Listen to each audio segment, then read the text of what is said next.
Good morning, everyone. Got too many bits of equipment to operate, which is not a good start. Thank you.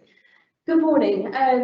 So I'll just kick off with some introductions. So my name is Lisa Hewitt. I am a clinical psychologist, and here's my colleague Hashim, who's a clinical nurse specialist. We both work for Birmingham and Solihull Mental Health Trust. And we also work for a team that offer consultation to West Midlands and East Midlands Police. I think we've got a fair amount of experience between the two of us. I've worked for Birmingham and Solihull for over 20 years now, and worked in a variety of different settings with lots of different client groups. We don't work exclusively with individuals with autism, but throughout both of our careers, I think we've encountered lots and lots of individuals with autistic traits and diagnoses of autism. So we've got a fair bit of experience. I don't think either of us profess to be an autism expert, but we're going to share the knowledge that we do have and the experience that we have. And we're more than happy to take any questions as we go along. So we're going to talk today, obviously, about autistic spectrum disorders or conditions. We're going to talk a little bit about what it is, what it might look like, how it might present in individuals. We want to try and make this quite a practical, interactive session. So what I'm hoping to do is give you some sort of tips on how to adapt kind of communication and behaviour, some things to look out for in terms of potential vulnerabilities, and also I think to highlight the strengths that people can present with as well as the challenges. I suppose just to say from the start, really, there's a broad spectrum of presentations, and I don't think for one second that everybody with a diagnosis of autism or ASD are all going to present in exactly the same way. At the end of the day, we're all human beings, and we're all going to have individual variations on the way that we behave. So I am talking today about some of the characteristic traits that people with ASD can present with, but that is in no way intended to suggest that everybody's the same and that everybody with that diagnosis will present in the same way, because they won't. So ASD, or ASC as it is often called at the moment, is a developmental disorder present from birth or early life and persists throughout life to some degree. It's present in about 1% of the population, but we think that's probably an underestimation. That 1% is people who have actually got a formal diagnosis.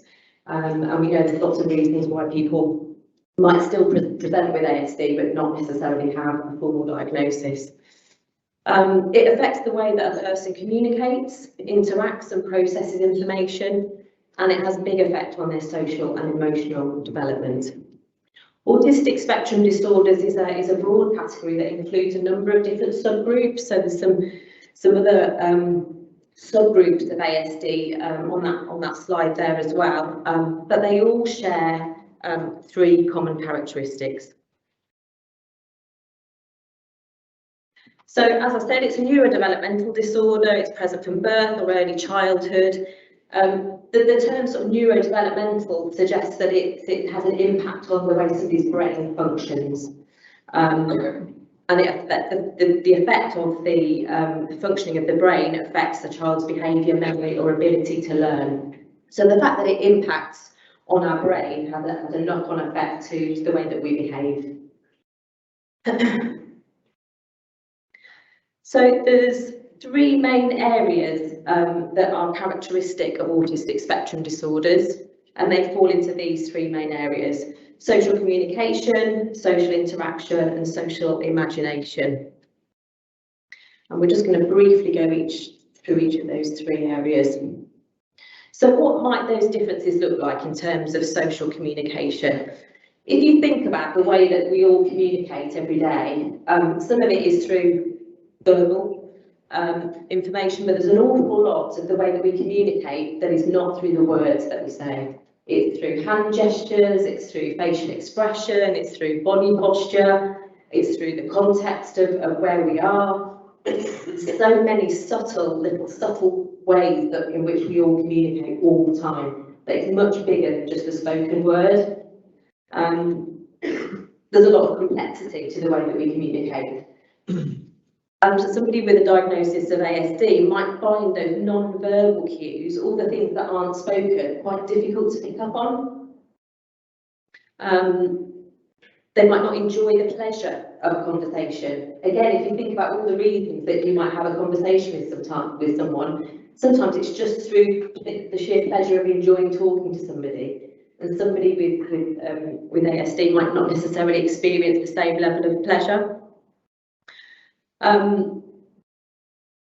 A person with a diagnosis of ASD might not understand the feelings of others, so they might find it quite difficult to put themselves in the other person's shoes. So they might find it really hard to see a situation from the other person's perspective. And again, if you think about the to and fro of a conversation, quite a lot of it is thinking about what the other person's thinking and what the other person's feeling. It's a complex process actually having a conversation with somebody when you really think about it. And a lot of it is about trying to second guess what the next person's going to say, how you might respond, what's an appropriate response. And somebody with ASD might find that quite difficult. So all those non-verbal cues such as facial expressions or tone of voice might be just a bit lost. And that's where some of that communication can be lost.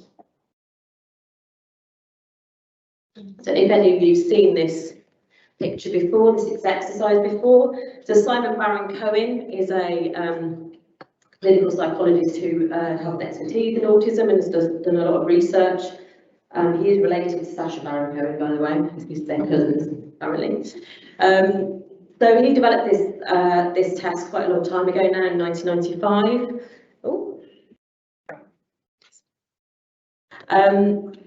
And he tested this on two groups of children. One group of children who had a diagnosis of ASD and another group of children who didn't have a diagnosis of ASD. And he asked them both the same question. So which sweet does Charlie want? Now the individuals who didn't have a diagnosis of ASD, they noticed that Charlie was looking at the Smarties. So they said, oh, he probably wants the Smarties because he's looking in that direction. The children who did have a diagnosis of ASD said anything other than the Smarties, actually. They basically picked one that they liked. So they might have said, well, Kit Kat. He wants the Kit Kat. And you say, well, why would you want the Kit Kat? Well, that's the nicest. That's the one that tastes the nicest. So it's the one that they wanted. It's the one that they preferred. So that social cue when the eyes were looking was lost. So it's quite an old experiment, but I think it's sort of quite a nice example of the difference and what sort of things can get missed. Social imagination. So what might those kind of differences look like? So as I said, putting themselves in the viewpoint of another person, putting themselves in the shoes of another person is very difficult. And sometimes that can appear as if someone's lacking empathy, like they don't care about the other person's feelings. And that isn't the case at all. It's just that they really just find it very, very difficult to view it from that person's. It's not that they don't care, it's just that they can't see it from that other person's perspective. Routines are really important. So for an individual with ASD, predictability is a really important thing for them to have. So routines are really important. I mean, that's not to say that routines aren't important for all of us. You know, I have a 3-year-old son, routine is very important to him. He likes to know what's going to happen, and we like to know what's going to happen. So that's not unique to individuals with ASD, but they particularly like routine. And if there's a deviation from that routine, that can be potentially really upsetting, really distressing. Special interests. So some people with ASD can develop special interests and can get quite fixated and obsessive about those subjects, and that could range from a variety of different things.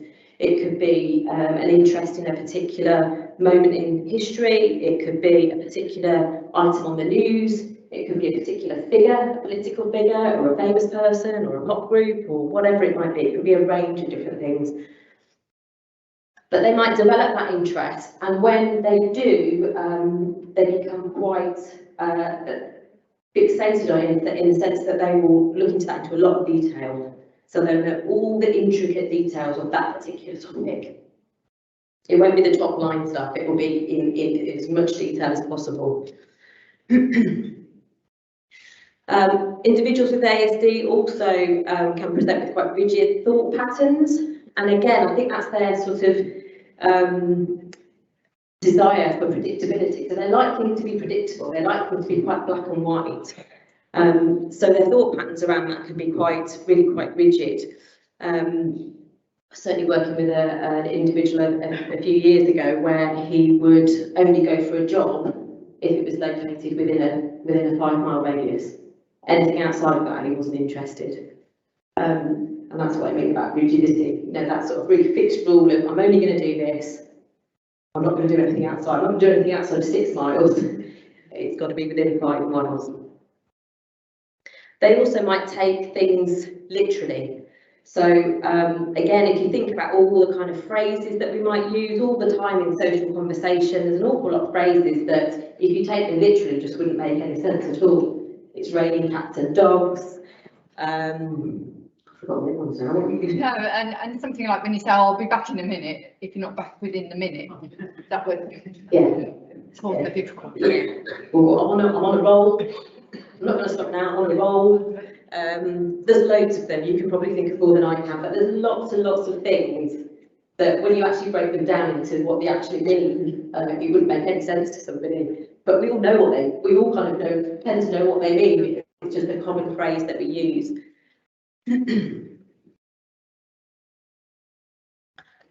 Social interaction. So again, what might that look like? So again, if we think about the way that we interact socially, we pick up on lots of cues, don't we? It's not just about kind of facial expression and tone of voice and those kind of things. We'll think about personal space. You know, I know that if I stand really, really close to Hayley, she might start to feel a bit uncomfortable.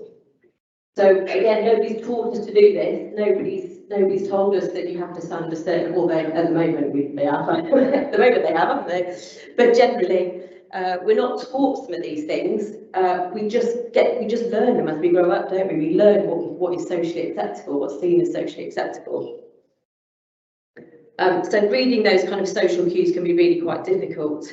Understanding someone's body language, for example, if you're talking to somebody and you feel like they're trying to wind the conversation down, or they might start to sort of turn their back to you, you might think they're getting a bit bored or they're busy, they need to end this conversation, and you'll notice that and think, right, okay, I'll stop talking now.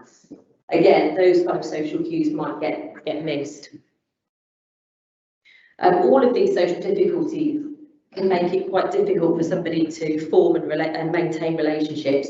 So if you think about, you know, the way in which children make friends, and adults make friends, those social skills are really key, aren't they, in terms of how you form those relationships and maintain those relationships. Context blindness, so there might be certain things that are appropriate in one setting, but not in another. And this is an example. So, Bob goes to the urinal, does whatever you do in the urinal. Sam appears afterwards. What two rules do you think Sam broke? Asking them in. He's looking. He's looking, so you're not supposed to look, okay? And normally you'd go to the other one, so there's You go to the one furthest away. Yeah. So he's gone to the urinal right next to Bob, and he's started to have a chat and started to have a bit of a look. Now, in a different context, in a more social context, going to stand next to somebody, making conversation with somebody might be quite socially acceptable. Not in a urinal. I'm assuming at some, the men in the room weren't pulled to one side at some point in their lives and told about this rule. You kind of learned it over time. Perhaps through some mistakes, I don't know. But these are kind of unwritten rules. This is an example, I guess, of unwritten rules that might be, this is a bit of a humorous one, but we can think of lots and lots of different ones where those unwritten rules are there, and you might not, again, someone with ASD might not necessarily know them unless they've been explicitly taught them. So in addition to those three sort of social differences, there's some other differences that are important.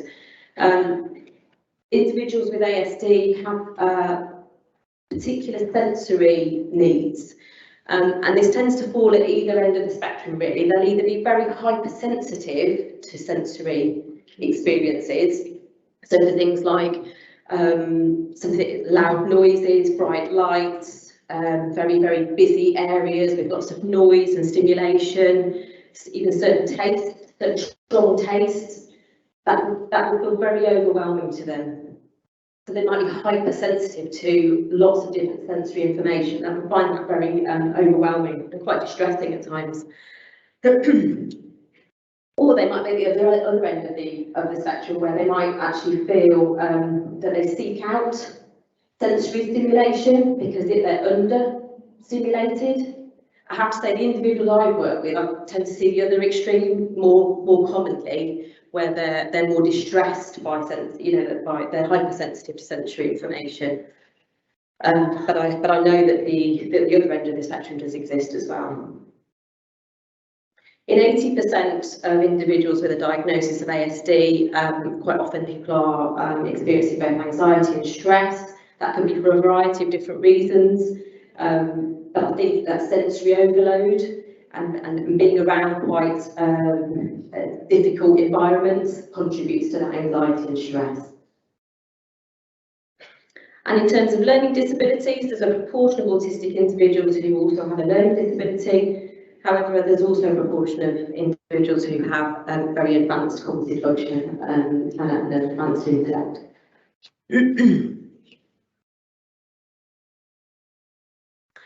So we talk about spectrum, autistic spectrum disorder, and really what we're saying with that is that, as I said at the beginning, there's a broad range of characteristics, and it can range from very mild traits and characteristics where just minimal support is required, to the more extreme end where quite intensive support, substantial support is required. So there's a broad range of traits that people may present with.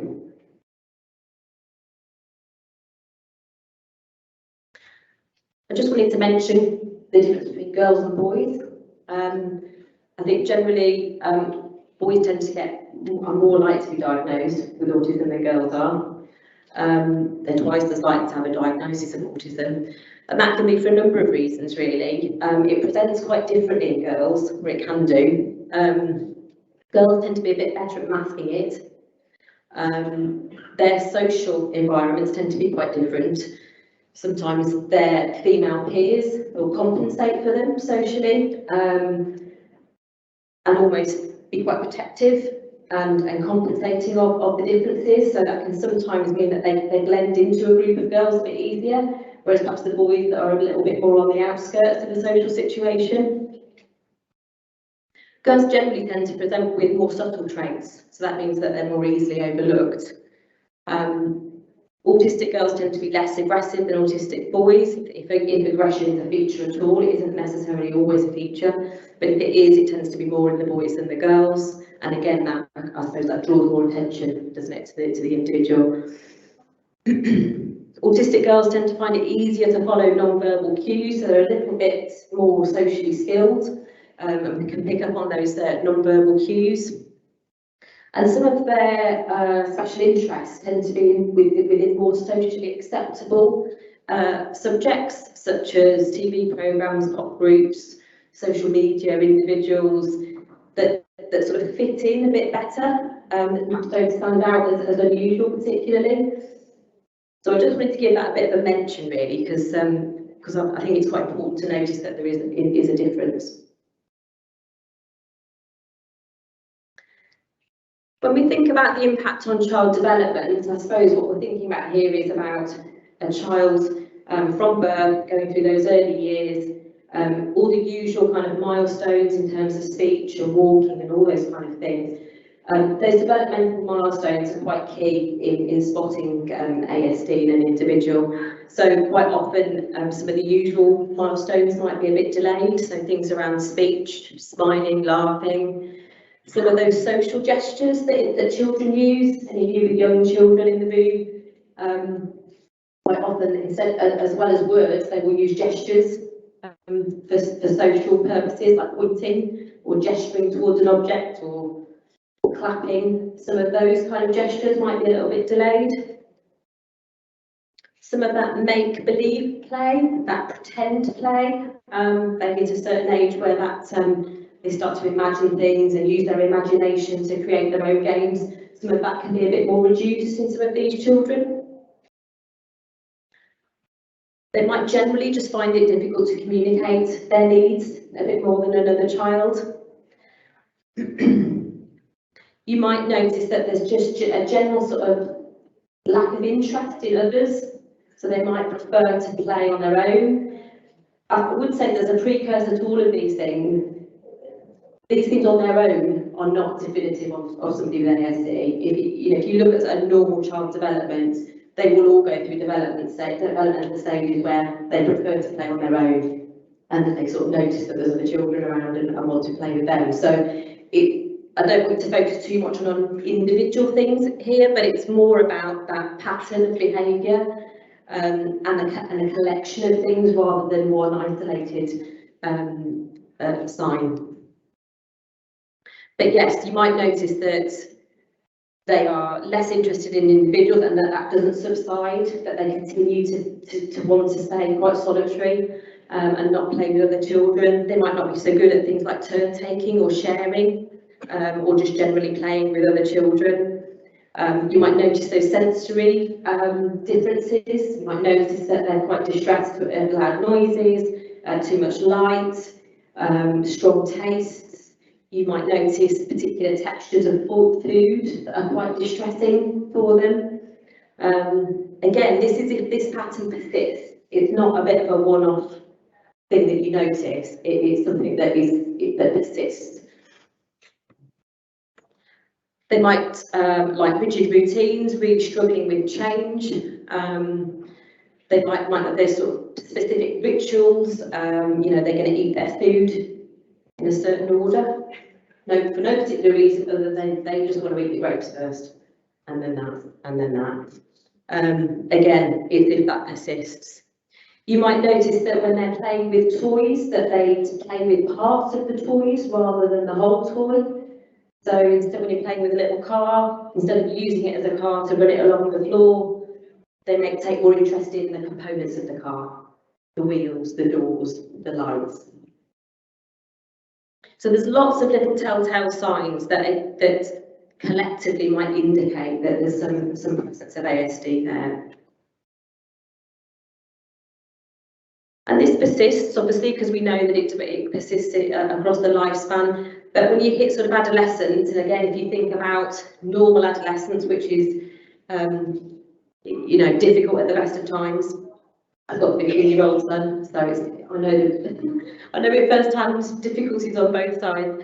It's a difficult time of life anyway. Your hormones are flowing, aren't you? There's lots of changes and transitions that you're going through, and I think again, if you think about someone with ASD who struggles with change, full stop, that's going to be a difficult age. You might notice at this kind of age that things around social conversation can be quite difficult. Starting conversations, sustaining conversations, not knowing how to respond to when somebody's trying to make conversation with them.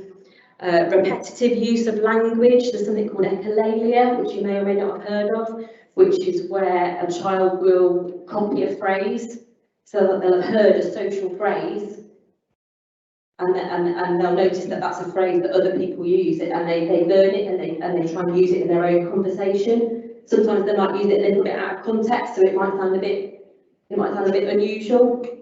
But again, that's a strategy, I guess, that individuals are using to try and socially fit in. They might struggle with understanding gestures and expressions, all the social rules that we've talked about.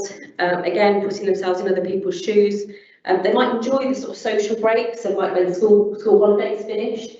Although you've got the downside of losing the routine of school, that they might actually enjoy the break of not being around loads of other people.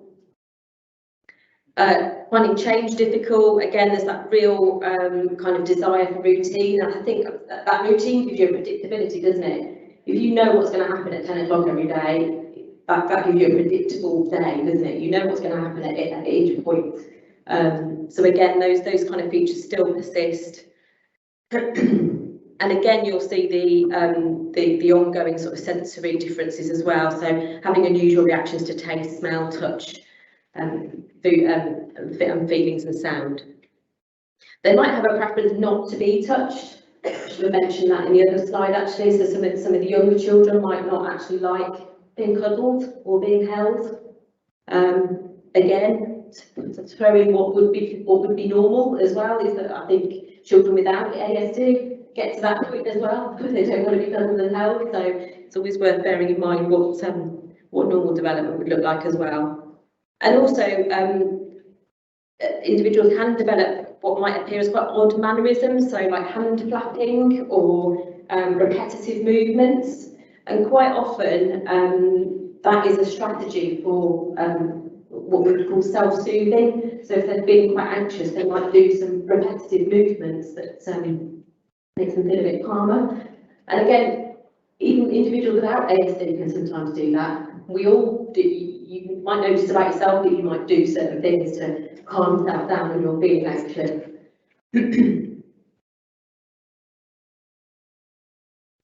So bearing in mind all of those things, how can we put that into practice? How can we sort of adapt the way that we communicate? So if you think about all those difficulties, think about all those sort of challenges, it's about making sure that we communicate in an appropriate way. So keeping language quite short and simple, using their name a lot, because just because you're saying something and looking at them doesn't necessarily mean that you're talking to them. So I think using their name to remind them that you're actually talking to them as well. Avoiding all those phrases, those phrases that could get misinterpreted, like, you know, it's raining cats and dogs, and I'll be back in a minute. You know, if you're not back in that minute, you've not done the right thing. So avoiding sort of irony, sarcasm, you know, turns of phrase. If you are giving instructions, giving them in the correct order. So making sure that if you want something to happen, that you actually say it in the order that you want the person to do it in. The more predictable you can make something, I think the more helpful it is. So if there is going to be a change to that person's routine, trying to give the individual a bit of notice about that and preparing them for that is really important. And what we do know about individuals with ASD is that they tend to respond better to visual information.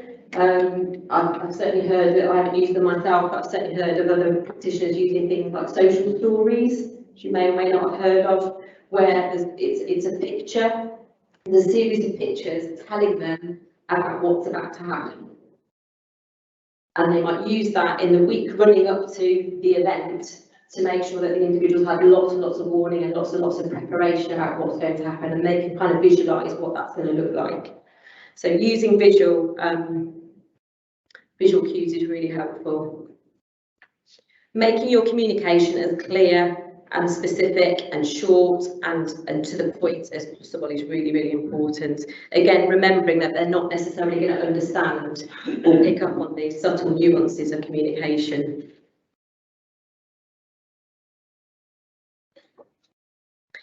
Again, thinking about personal space, that might feel quite different for an individual with ASD.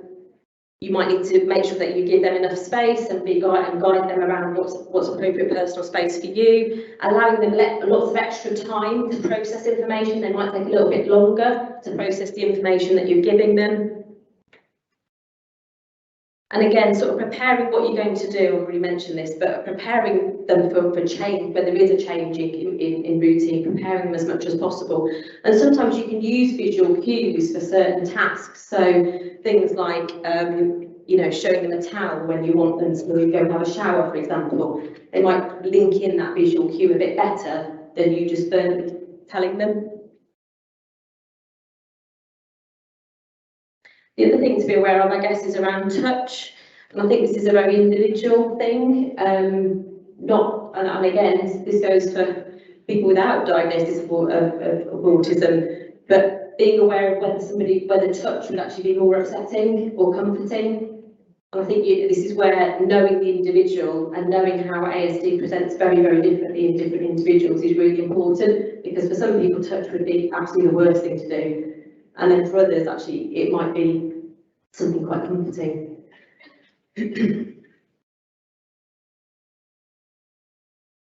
Just wanted to mention here around what's called meltdowns and shutdowns. So these are behaviours that you might see when somebody with ASD has kind of reached their crisis point, when things have just become too overwhelming, and that could be for a variety of things. It could be as simple as just too much sensory information for them to cope with.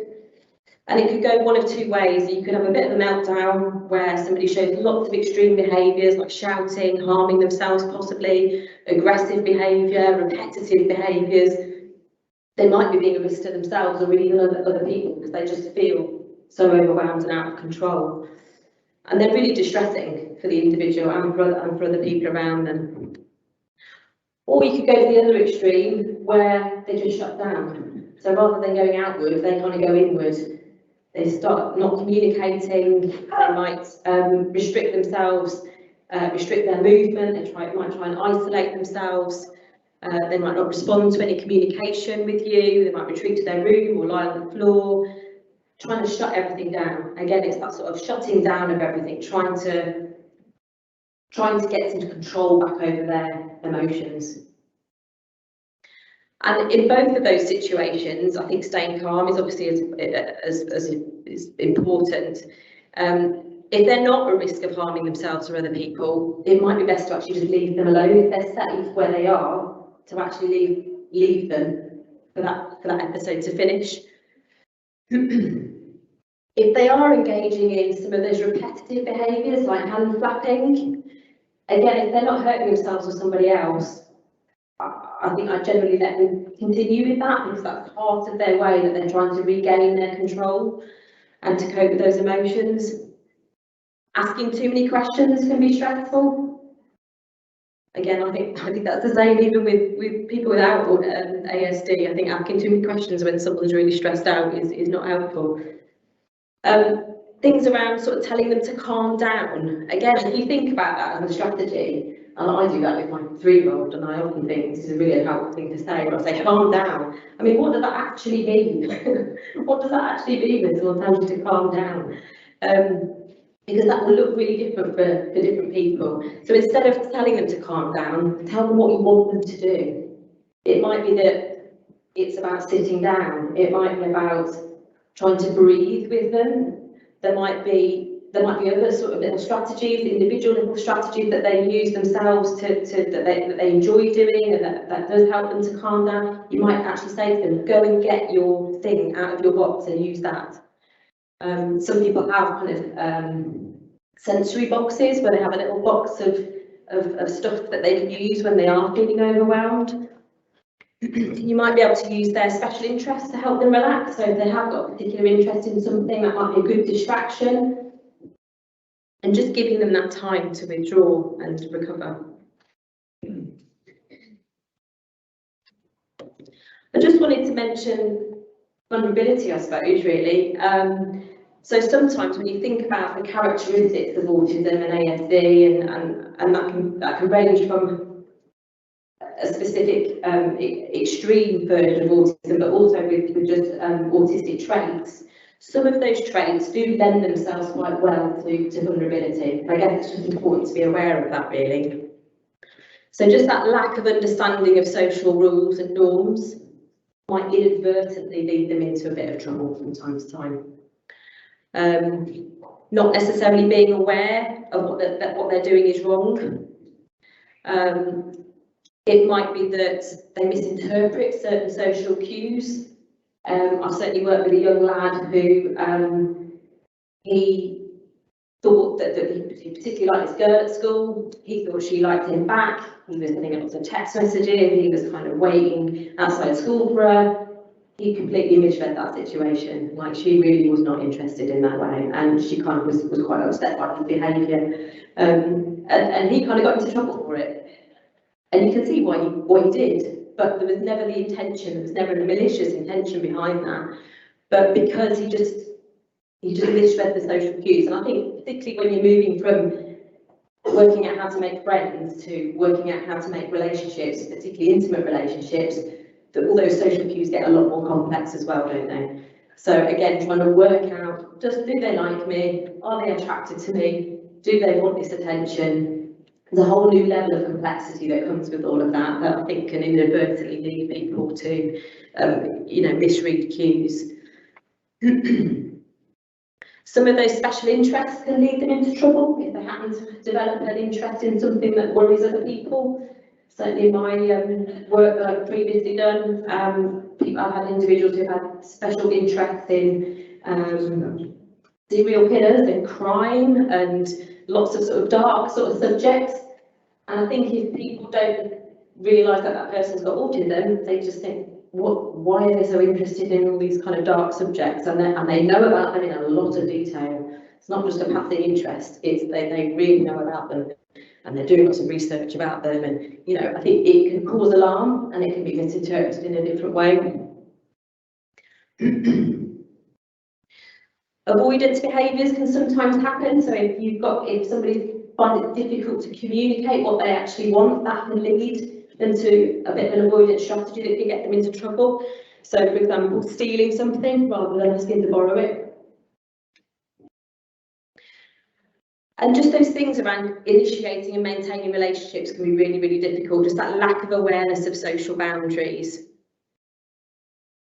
So these are not necessarily things that always happen, but they can happen sometimes. And certainly in the work I've done, particularly with offenders, there's been a number of offenders I've worked with who have got autistic traits, and you can see how some of those autistic traits have contributed to the circumstances that they found themselves in. The other bit I want to touch on, and I'm not going to go into it too much because I know Mark's going to talk about it later, is about online activity. I think online activity can be really helpful for somebody with autistic traits, in that it's a lot easier, isn't it, to form relationships online when you haven't got all the complexity of the non-verbal cues. I've certainly worked with a young girl who got a diagnosis of ASD. And she was a whole different person online to what she was in real life. She said it's easier to make friends. She's part of all these social sort of chat groups and chat rooms and all these kind of things. She's got loads of friends. I'm constantly talking to people, and she enjoyed it. She got socially, she got something out of it that she could never get in her real life, if you like, because she really struggled to have those kind of social contacts in real life because of the complexity of doing that in real life. So in some ways, the internet lends itself beautifully to a person with ASD because you are literally just going on what's written on a page. You're not having to deal with someone's facial expression, you're not having to deal with someone's posture or tone of voice. You're literally just reading the written word, aren't you, and providing that back. And you've got some time, and you've got processing time. You can actually take a bit of time to formulate your response. There's a downside to that though, in that it sort of opens up a little bit of vulnerability there, because just as you can decide who you want to be online, somebody else can decide who they want to be online as well, can't they? So I know Mark's going to go into that into a little bit more detail later, but I think there's pros and cons to internet activity, I think for everybody, but particularly for individuals with ASD. And finally, I wanted to end on what there is to celebrate about autism, because I think there's a lot to celebrate about autism. There's lots of challenges there, and there's lots of difficulties, I guess, for individuals with ASD and their families. And I'm aware that environments don't always make it easy and can often make those challenges more difficult. But I think there's an awful lot of autistic traits that lend themselves very, very well to lots of different things. Their attention to detail, they're very thorough and accurate in their tasks. Individuals with ASD can concentrate for long periods of time without the hassle of distraction. They can really give that deep focus.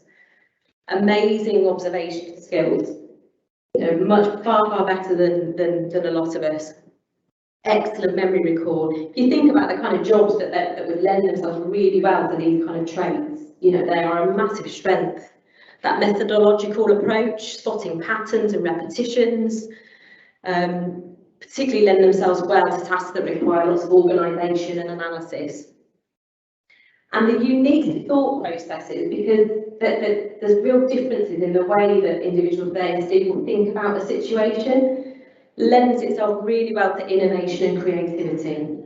And I've listed just a few of some really famous, innovative people who have diagnoses of autism there, and there's lots more. I could have written a much longer list, but the likes of Tim Burton, Lewis Carroll, Charles Darwin, Albert Einstein, Andy Warhol, and Isaac Newton. So lots and lots of really famous, successful people whose creative thinking and innovative thinking has, you know, made them who they are, really. And I think just the tenacity and resilience it must take to have a diagnosis of ASD and be in a world that doesn't always adapt properly and helpfully, I think it's really difficult, you know. So I think to have the tenacity to cope with everything else and the environments is a real strength as well. I think individuals are more likely to be accepting of difference. So they're less likely to judge other people because they will literally just take them and get face value, which is a really nice, you know, a really nice trait.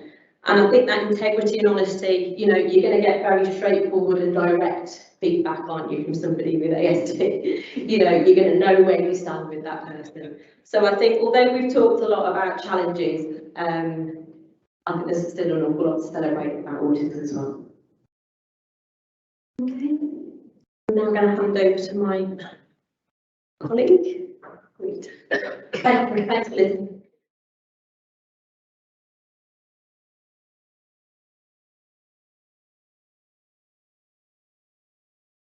So my name is Rita Dholakia, and I'm an educational psychologist, and I come from the City Psychology Service in Leicester.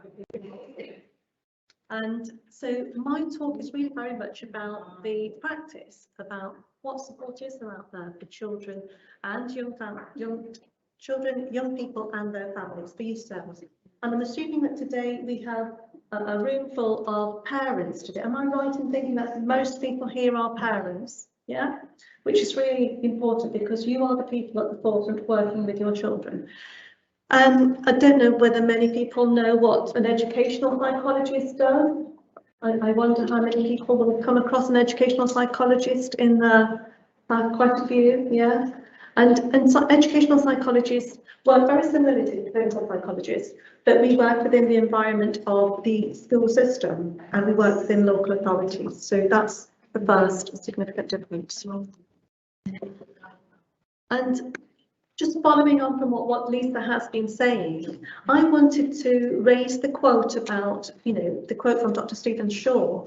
If you've met one individual with autism, you've met one individual with autism. And that highlights that when you see one child with a diagnosis of autism, you can't categorise them all together in that, because they have that diagnosis. So we have to look at each individual separately. And when I think about some of the work that I've done with children, I've worked in this field for over 20 years now, working as a psychologist. And the numbers of children with a diagnosis of autism are increasing. So we've had a lot of involvement in this area. And when we think about the child themselves and we think about what criteria are being used, we've talked about the social communication and the social interaction, which is one of the criteria. We've talked about the restricted and repetitive behaviours. Okay, thank you. I'm not really used to microphone, it's out of my comfort zone. So the restricted and repetitive behaviours is another criteria, and sensory issues are also a part of this.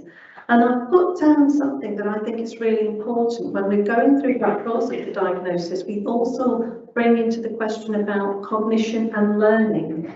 So what I wanted to ask you to do is to think about the child you're here for, and think about where are they on that continuum? If you think about your child, think about their communication and interaction, and think, are they at the severe end or are they at the mild end? Whereabouts are they? Just have a moment to think about each of those areas. Communication, interaction, think about the restricted and repetitive patterns of behaviour that they might display, and think about their sensory behaviours that they might display. Where are they on that continuum? And I want you to think about the cognition and learning as well. I'm just going to give you a moment to just reflect on that and think about your child. Where are they in terms of their cognition and learning as well? And I want to explain this a little bit in a moment. Communication, interaction. So just plot yourself in your mind as a mental health, the kind of mild sensory or the kind of severe sensory. Okay, let's come together. The reason why I ask you to think about these areas is because, like Lisa said, every child or young person is very different in their autism. And I was just thinking about two young people that I've worked with for a number of years, and they're actually moving on from the education enrolment that we have and going, because they are young adults now, they're 19, they're moving away from education. One of those individuals I've known since he was 5, and I found that he had a diagnosis quite early on, and his learning was quite severe. So when I saw him at 19, he's been in a specialist environment. He had limited ability to engage in self-care. All of his care is carried out by his parents and the people around him. And he's been supported through education, all through his education career, in a specialist environment where you've got significant severe learning difficulties as well as the autism. So there still is that sensory need, there is still that repetitive patterns of challenging behaviour at times, and very limited verbal, almost non-verbal, I would say. But that's one youngster, one young adult now. And on the other extreme, I've said farewells to another young man who had got his diagnosis quite early on as well, went through mainstream, and came to a little bit of a bother when he went into secondary provision. Primary was good, secondary was more difficult. And partly for some of the reasons that Lisa talked about, that he was quite vulnerable, he didn't understand the social cues, he didn't read the social situation, and the way that presented was that he struggled in that environment. And because he struggled, he was then moved on to a more specialist independent provision for children with autism. And when I was going to his last annual review, he was at that point of moving on to university. And it took a little bit longer than the average child, but he was. So if you look at those two scenarios, two individuals, one, a child with significant severe learning difficulties, and another with quite a lot of the skills to go on to university, still competing with those challenges of the autism that's there, because the autism was still there, but he was learning how to manage that. And if you have young people who have the ability and the cognition to deal with that, we can support them to develop their skills in that area. And it's like Lisa said, that, some of those examples, reading the social situation is difficult. You don't get taught that. But that's where we need to think about, what do we need to teach our young people if they've got the skills to learn. Although these situations are difficult, they can learn how to manage in those difficult scenarios. So for yourselves, thinking about your child, it's really important that you know where your child is on each of those continuums. And cognition and learning is one that people struggle with quite a bit, because some children will have significant learning difficulties, others may be able to learn quite well, but the autism gets in the way. And for some parents, it will be difficult to accept that when you put all of the provision, all of those amendments and strategies and support systems in, your child might not still make that progress. That can happen. because their learning may not be able to be as, they may learn at a lower rate. So that rate of learning may be slightly delayed. So therefore the progress in their learning is always going to be delayed. That's something to bear in mind. The other thing I want to think about is when you think about your child, I'd like to think about, if you have a moment again to just reflect, think of them being very young at perhaps early years stage, under the age of 3. Think about where they were and think about now and how far they've come and what support they've had. So that's another thing to think about. How far have they travelled in their journey? Especially when we think about each of these areas in terms of communication interaction. How have they made those steps along the way? But they might have been non-verbal and they're now verbal. They might be able to interact. But for each of these areas, communication interaction, there are a range of skills that need to be developed. And it's really interesting that we bear in mind the kind of skill level that we want to be encouraging in our children. So when we think about communication and social interaction, we want to be thinking about the stages that they were at the beginning of their lives. They might have been non-verbal, they may have moved on to using single words, they may have started to comment on things. And then there still is progression. You get to teenage years, you still want to see that language, that communication and that interaction developing. You want them to start thinking about planning, organising their thoughts and developing their skills in negotiation.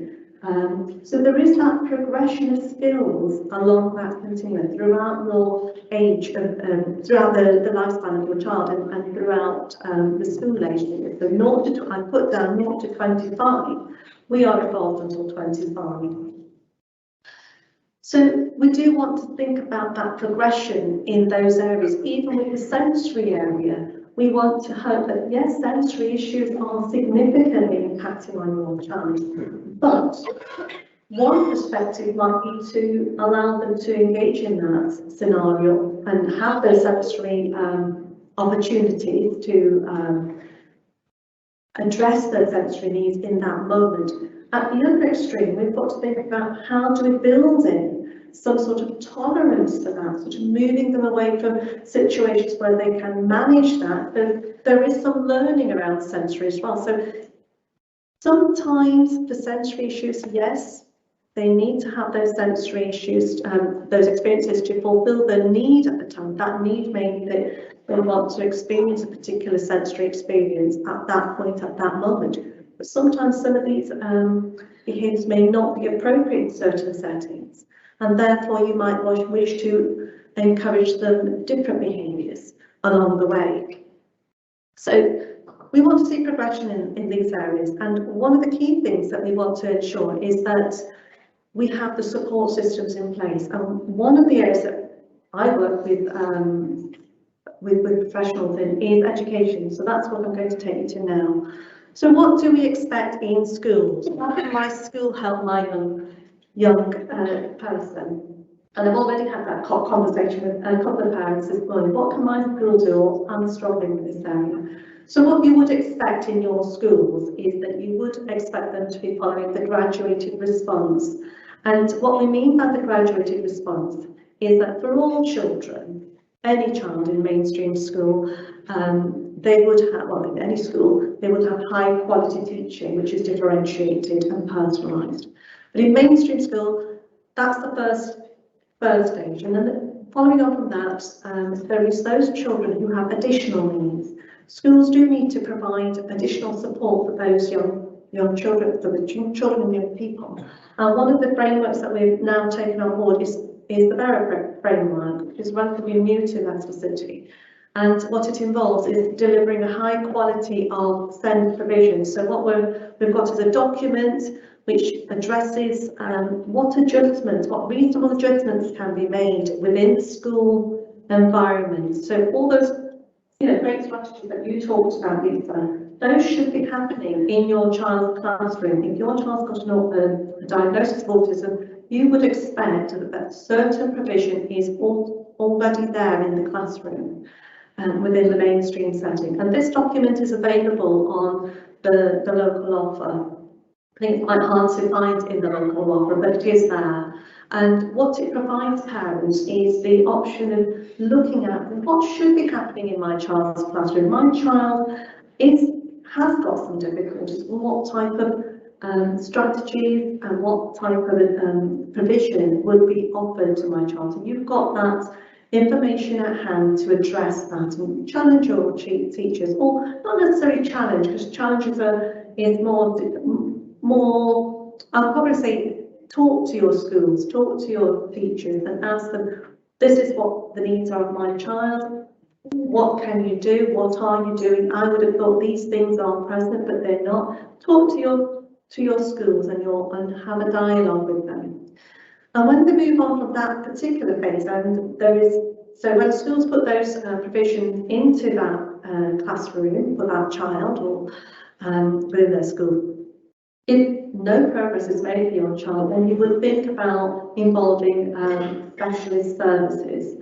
And one of the services that is available to schools is the local authority services. So we have SEND support services, and within that SEND support services we have the specialist teachers, and we also have the educational psychology service, which is where I'm from. So the specialist teachers, you will have, in Leicester City, we have early years support teachers, we have the learning and communication interaction team, we have the SEND team, there's a social and emotional mental health team. We also have a hearing impaired team and visual impaired team as well. And these are our specialist teachers who would be invited by schools to come and do some work. There'll be negotiations in terms of planning the work for the children in that school, but they would invite them in. And the idea is that they would conduct some assessments around the needs of the child, and those assessments would then inform us about the child's needs, and that will then lead us to plan a programme of intervention for that child's needs based on what their needs are. Through discussions with the school, that would then be put into practice. So there'll be a phase where the school have put those interventions in and they go ahead and do the work, have that in place. So it might be things like the strategy that we talked about here, but there may also be some small group work, maybe some interventions around literacy. They might need some additional support in literacy. There might be some additional support in social and communication skills, so friendship skills. There might be something about managing anxiety. It could be based on the needs, but schools will have a variety of skilled individuals within their school who can lead these small intervention groups. And at that phase, schools also have access to local authority additional funding as well. So we call it element 3 funding in Leicester City, and that is an extra opportunity that schools can apply for, which would support those particular types of intervention which have been recommended. So once you have that involvement from a specialist teacher, you will probably, you have that joint working as well within specialist teachers. So you might have an early years case, a child under the age of 3 or under the age of 5, going into the statutory school age, which is 5 and above. So from foundation to year 1, the case would transition from early years support teachers to a learning communication interaction teacher. And when you have that child in the school, sometimes maybe more than one professional who might come and work with that child. So if there's a need around learning, communication and interaction and autism, alongside SEND needs. So supposedly that there's a child who has autism, but they also have quite a lot of anxiety, you might get 2 teams working together with the idea that they put a package of intervention in and they review. That would then go on, perhaps over a year, perhaps over 2, and you'd be reviewing to see if there is progress. If progress is made, that's all good and well, that's really positive. And they may not need a requirement for additional funding for the element 3 funding, and that can cease and the child can continue as other children through the additional support within the school and the class. But at some point, for some children, it may be that they don't progress as you would like them to. They don't make that development in their social interaction skills, or they have challenging behaviours, or they are not developing in their learning. In which case we might think about involving the educational psychology service. And the psychologists can be from local authority, such as myself and my colleagues in the City Psychology Service, or many private psychologists. So there are many schools now who are academies and may buy into a private psychology service. And so it really makes no difference. But that is available for them to access. So what you would get there is a holistic assessment. And that holistic assessment is really looking at the child in a context. It's looking at the child within the school environment, within the class, how they are taught, whether they're taught as a whole group, as a small group, how has the intervention worked. But they're also looked at in terms of how their home life is, how they're managing at home, what are the successes at home, what are the strengths, what are the weaknesses, how they survive in the community, how are they able to access various community resources that are out there. So we're trying to build a picture of the whole child, taking into consideration their culture, their background, their experience. Some children will have been involved with being looked after, so some children may have been adopted. For whatever reason, there will be that holistic assessment with the idea of coming up with some strategies and some intervention for those children. And obviously, again, if the plan do review, that's the graduated response. If there is no progress, there would be a point when you would think, right, this child has actually got a complex need, they have significant needs, and they have enduring needs. And if it is going to be enduring, and it's going to be lifelong, it's going to involve a need that's there and it's not changing, then we might then think about an education healthcare plan, a needs assessment. And that is a statutory process. So that statutory process lasts for 20 weeks. And it's a request from the school or the parent to move forward with that process. And hopefully that process is something that you come to together in discussion with your school. Sometimes parents do struggle with this particular area, and they might think, my school's not doing a lot for me. I want to go down this road myself. I want to put in a request for a statutory assessment for an education healthcare plan. And what I would say to those parents is that, think about whether the school have involved and used that graduated response. Has there been that level of different levels of involvement to ensure that there is that understanding of that child's needs, because it's that child's understanding of need that we want to have. We want to have a really comprehensive picture of where the child has come from, where they are going, what has been tried, which strategies work, which strategies didn't work.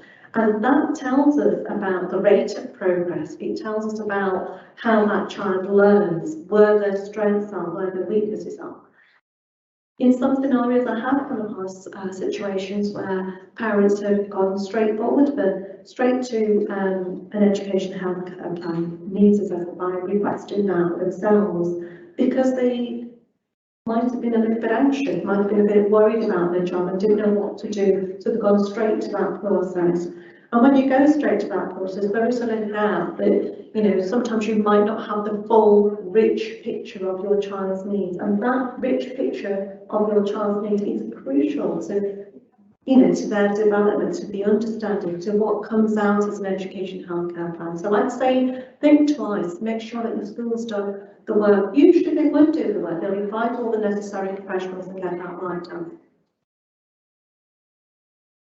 So quite often I get asked the two main questions in this area. I often get asked, does my child need an EHCP?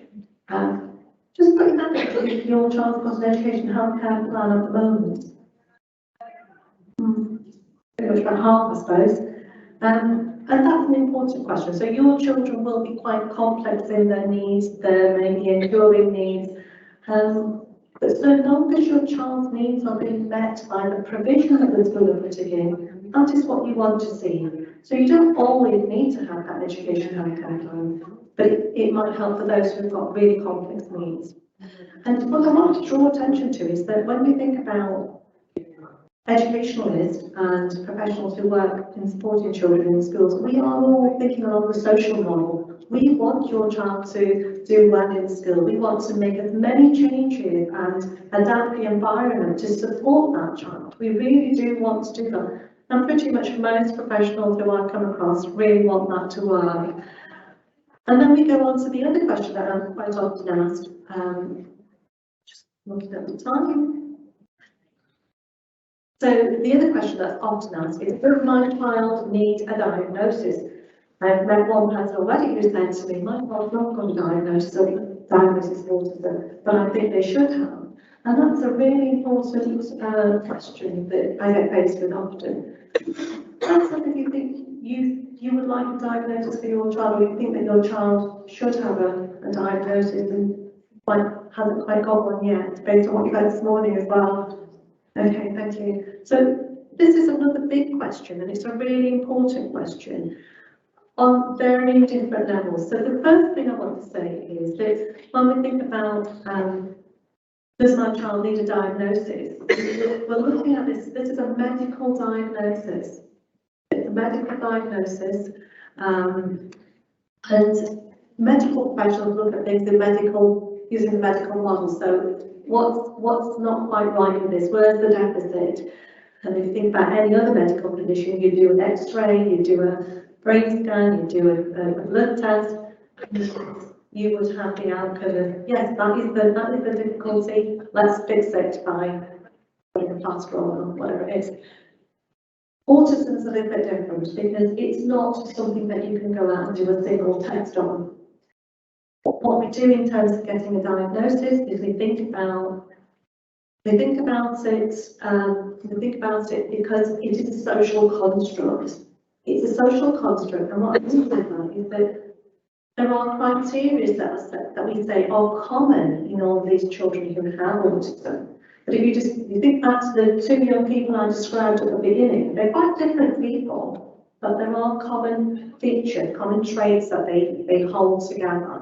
And it's looking to see whether they fulfill that. And the way we find that information is by gathering it from a range of sources. So we're looking at the child in the home environment. How do they present in their home? How do they present when they have to go to the doctors, or when they have to go to a big wedding, or when they have to go to a cinema? How do they respond at home when things don't go their way?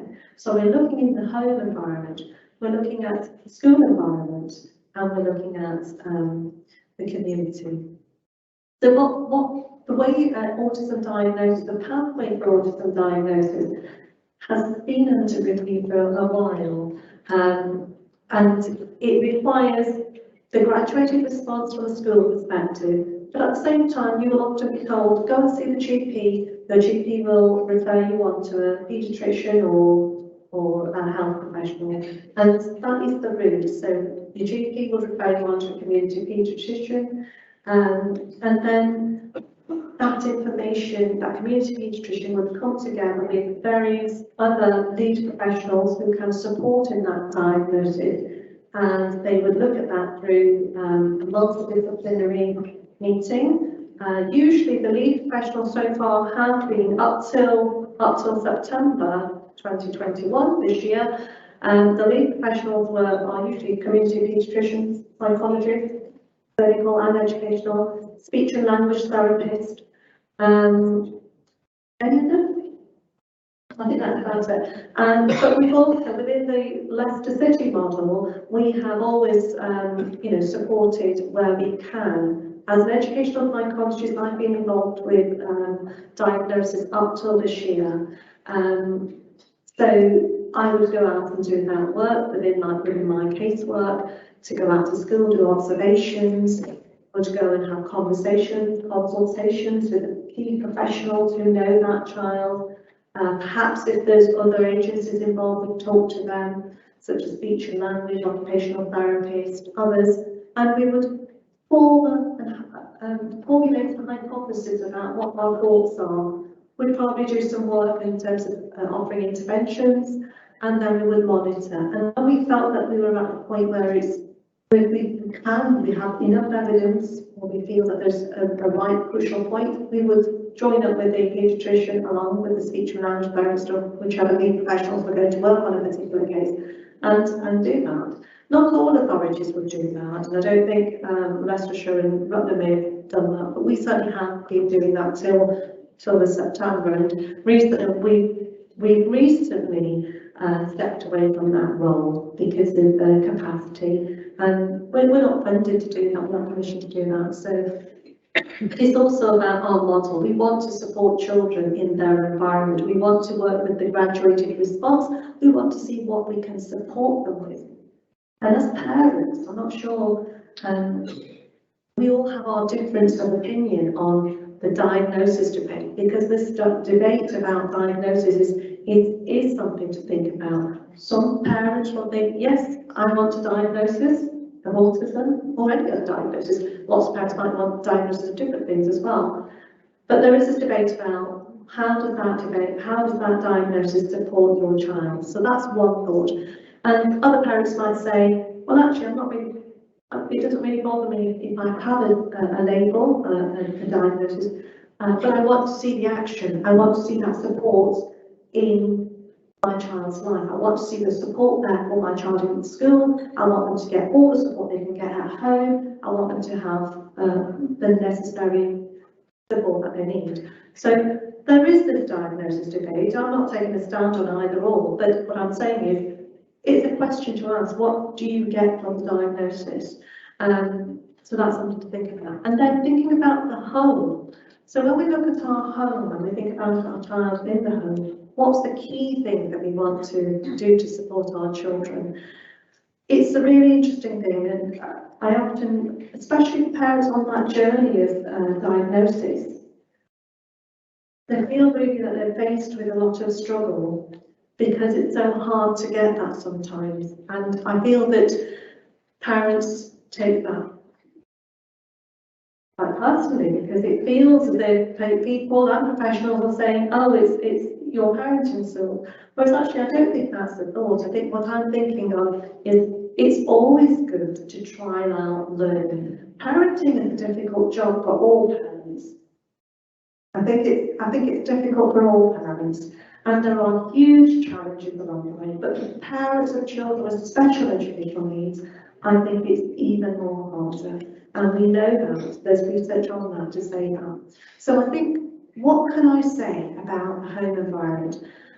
I would say that one of the things I've learned with working with parents, and I've done a lot of parenting courses, I'm particularly focused on the National Autistic Society's Early Bird programme for many years, Early Bird Plus programme, and the Healthy Minds, I think it's called Healthy Minds.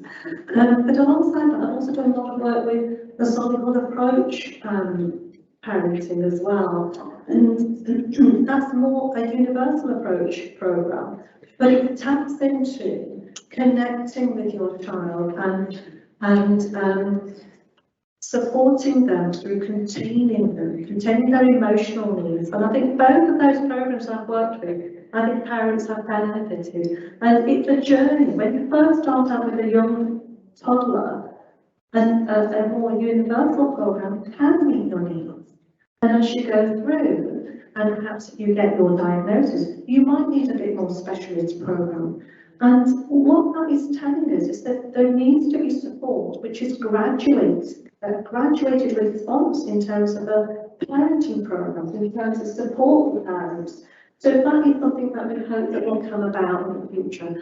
But what I think is really important, and one particular case that stayed with me for a long time, was a young man who I worked with who was 17, and he had a diagnosis of autism, and he actually managed to get on the bus and come out to our building at the time.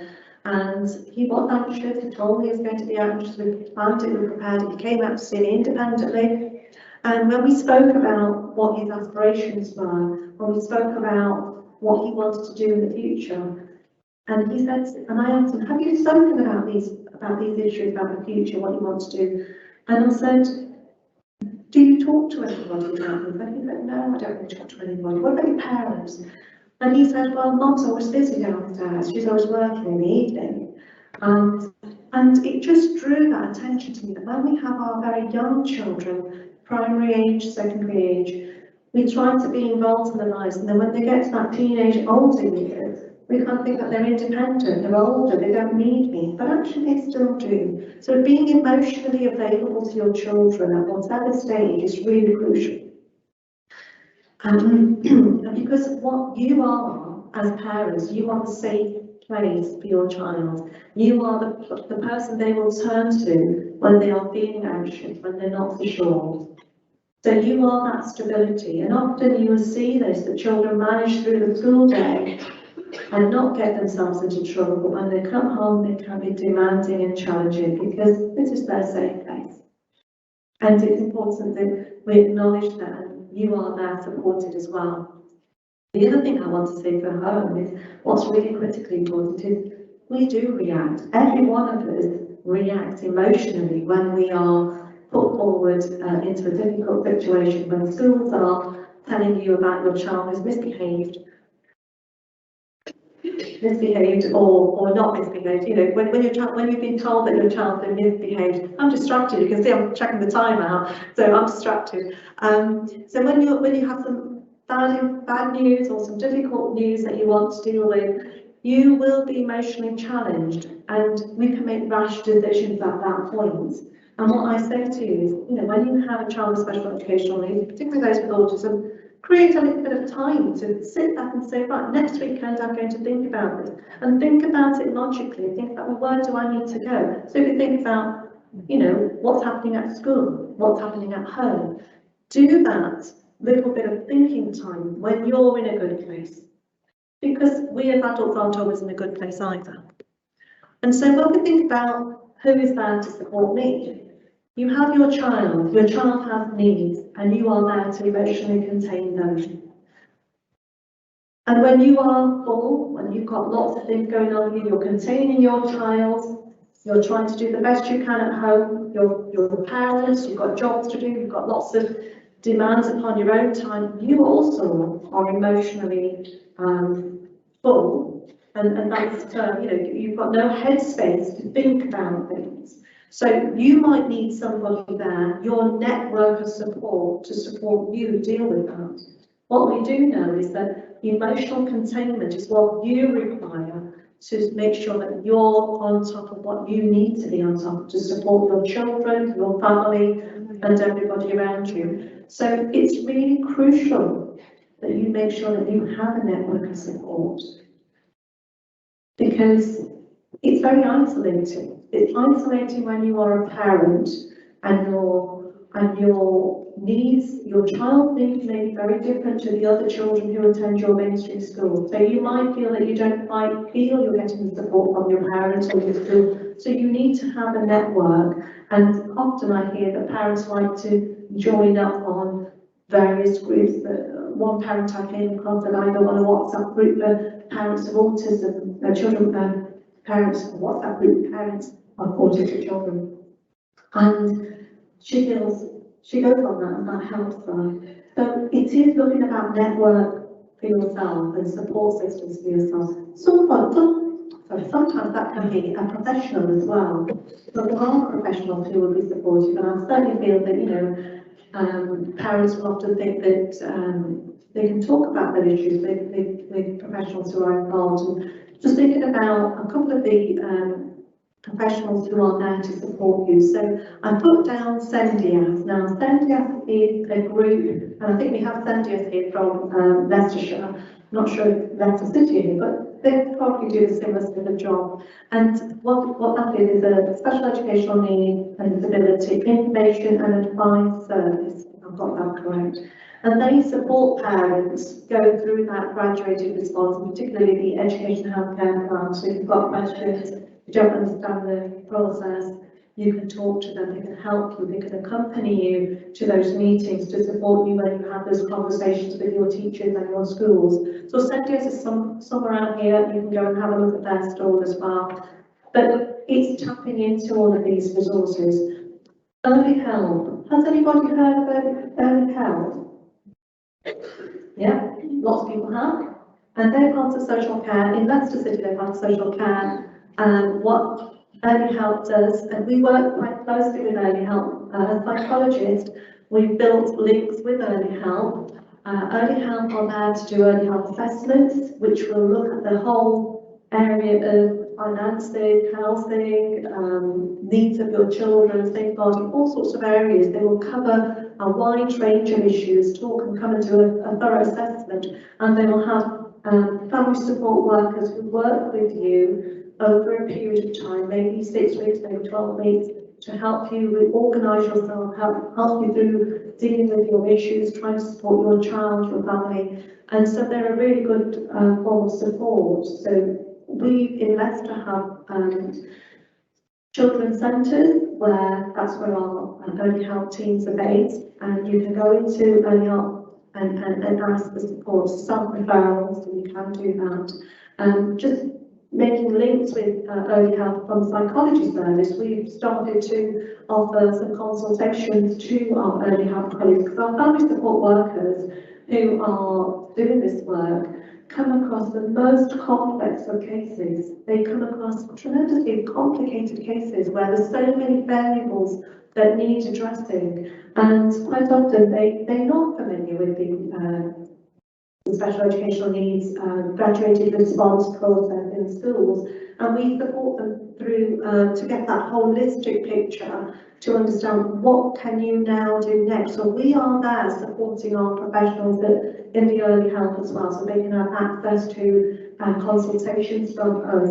That's the way we work in Leicester City. We also go out and offer them some training on whatever they feel that the needs are at that time. So for some situations it can be like they might want additional training on autism, or they might want additional training on the SEND process because they haven't quite worked out who to contact within school, how the systems work, when can the child get EHCP, and parents will talk to their professional. So it's really important that you get that support.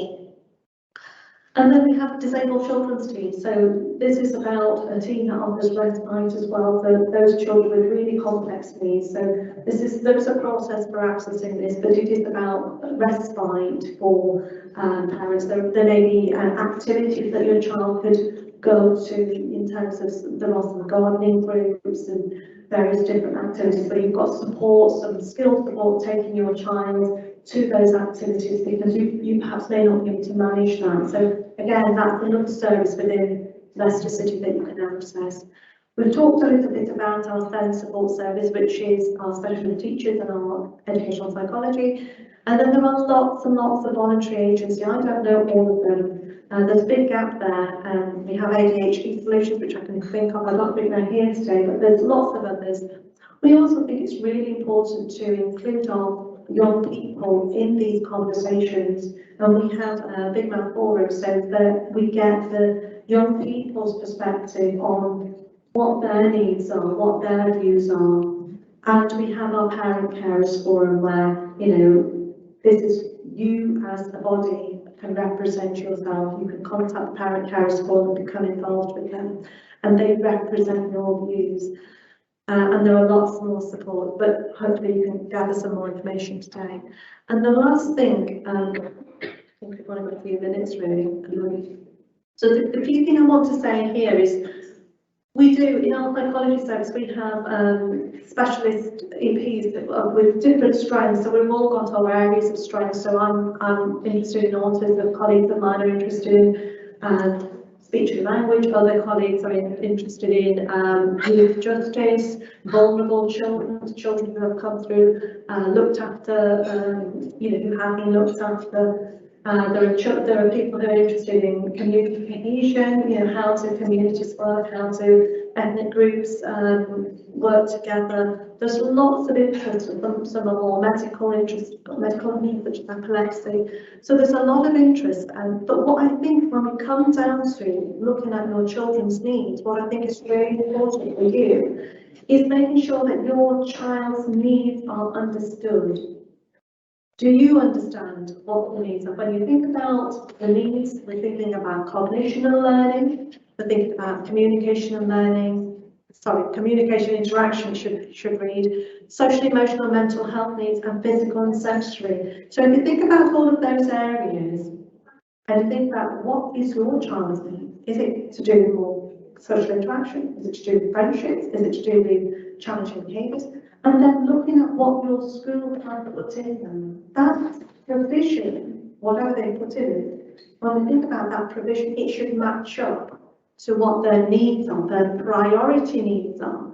So many times I may come across where sometimes I go into school and say, well, what are you offering this child in their provision? And they might say, well, we've got lots of literacy support, we've got lots of language support. And then we look at the needs of the child and we might say, well, actually, you know, looking at what you said, there's a lot of behavioural issues. Maybe it's to do with friendship skills. They're trying to use the wrong types of behaviour to communicate. So it's thinking about what is the appropriate intervention based on the needs of your child. So if you've got a need in, they don't have the skills to make friendship, then you need to provide the skills to make friendships. So particular interaction groups is where friendship skills are focused on. And something Lisa said earlier is that we take things, we learn, I'm trying to think of the word, but we learn sort of automatically, we know how to behave in certain situations. If these children do not have those skills, then we need to provide the opportunities and the practice for those skills. If a child doesn't have a theory of mind and can't look from what it looks like from another child's perspective, so thinking about a SMARTY test, then we need to provide them with options to have a look at that. Just, you know, because I think we're nearly coming to the end and I want to finish, so you've got a few minutes. We've got a few questions as well. Okay. Okay, so just thinking about moving forward, where do we want to get? So we've talked a bit about individual level casework, your child's case. You know who's involved in your child's case. It might be just your school, it might be specific professionals who are involved, but that works really well. I think pretty much most time parents have good involvement with professionals. And it's that dialogue that you need to have with your schools if you're not getting that support in. And then if you think about the service level, you think about all the services that are here today, they know what they're doing. They've got training on offer, they've got support for families, they offer what they can in their current climate.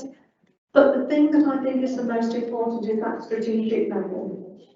That strategic level of thinking. So what can we offer when we look at it as a Leicestershire, Rutland offer? What is out there? And we need to pool all these strands and information that's coming through together. And there's some lovely work being carried out by Health at the moment. They started the New Developmental Transformation Project almost about 2 years ago. We've been working on this for such a long time. I've been contributing, I'm just a contributor along with many of my colleagues here. And that piece of work has finally finished its phase 1, so we should be celebrating. And what that means is that they've come up with 18 recommendations. It's still not yet finalised because it's not gone through to all of the local authorities to sign on. But that has made recommendations for what is required in this area. So we're talking about there needs to be access to, let me just turn to my recommendations. So we've talked about self-help resources. Parents, this has been through consultation with parents and you know, really looking at what are parents saying out there. And the 18 recommendations that came out There's quite a vast amount, some of them more medical than others, but the key things that I would point out and draw from that is work being thought about in terms of pre-diagnosis, looking at having access to self-help resources for parents, looking at training for all the professionals, so we're all having that training. These are recommendations at this stage. There's still another phase to go through, phase 2, where we try and identify and draw out what that should be like. But what the key point I'm trying to point is that we need to work at a strategic level, that all these different strands come together. And this is a really great opportunity for us to do that, because it's been, I mean, really grateful to Prevent for putting this event on. But the key areas I want to say is pre-diagnosis. Even if your child hasn't got an autism diagnosis, you could benefit from some of the interventions that is on offer, and that should be available to all of you. And then there's a diagnosis process, making that more simpler and easy to access. Yes, we have drawn out from that role that we took on and supported being second diagnostician, but health are looking at what provision they have to their interim arrangements while this is particularly being investigated and looked at in terms of how to make this model better. And in terms of post-diagnosis support, there's a lot of work going on with schools or something. The specialist teachers from all the different services are putting on in parenting group, training teachers. Lots of groups and organisations have got pockets of really good interventions out there, but it all needs to become collaborated, joined up, and we need to do that. That's where I think we need to go. The other thing just to point out is there is an all-age autism strategy, which we were working on about a couple of years ago before the government document came out, but that should resume, and we should. Previously, the local authority had autism strategy for adults. Now we're trying to incorporate the information from children as well into that, so that should be something that will be completed as well and looked at. So the way forward is working together collaboratively and having an opportunity. Thank you.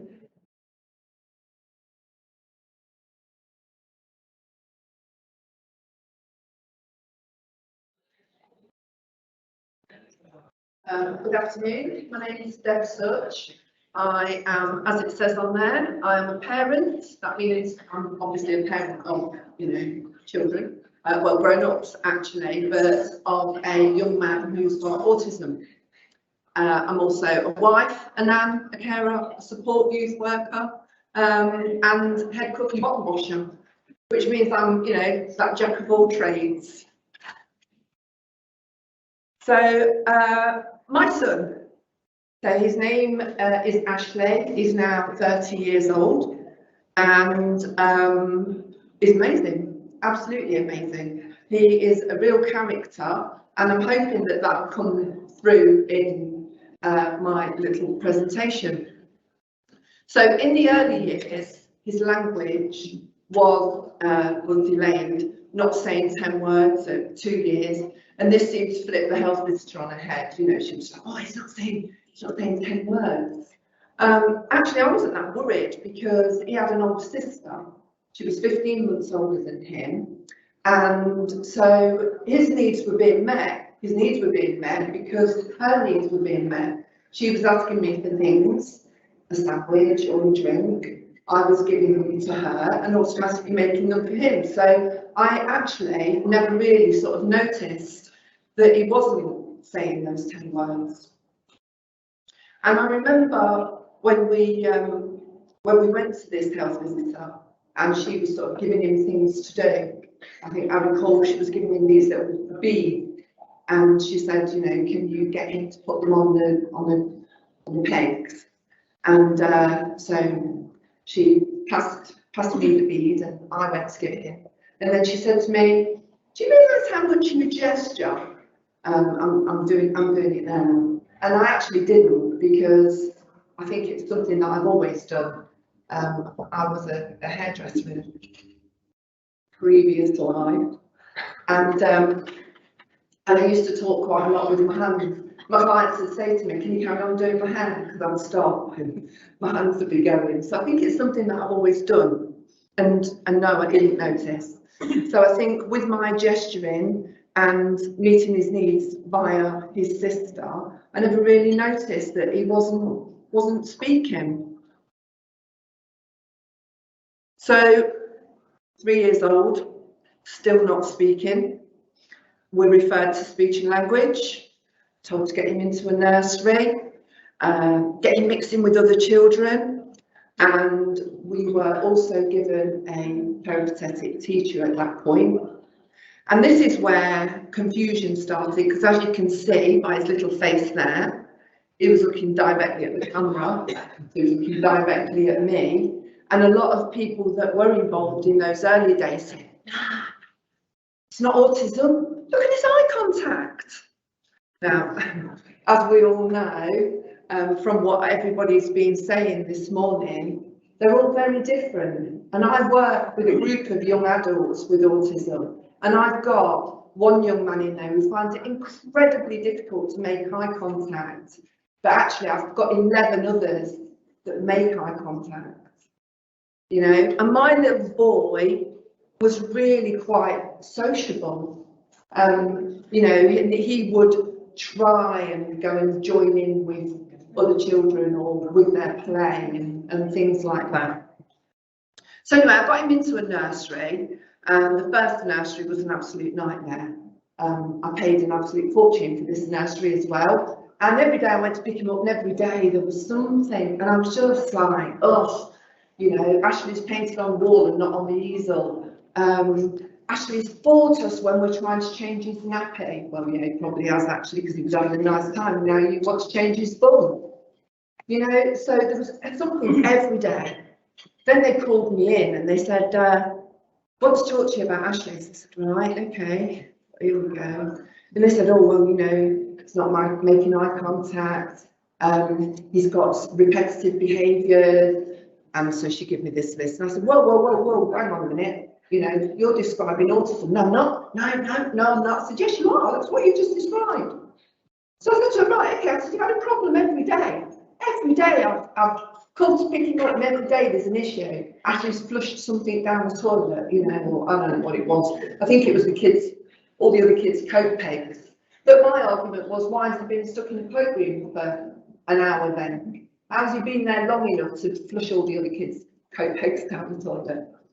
So anyway, so I took him out of there in the strop, and I got him home, and my friend come in, and I'm telling my friend we're having a coffee, and I'm watching everything that he does. My friend said, for goodness sake, will you calm down? You know, stop watching him all the time.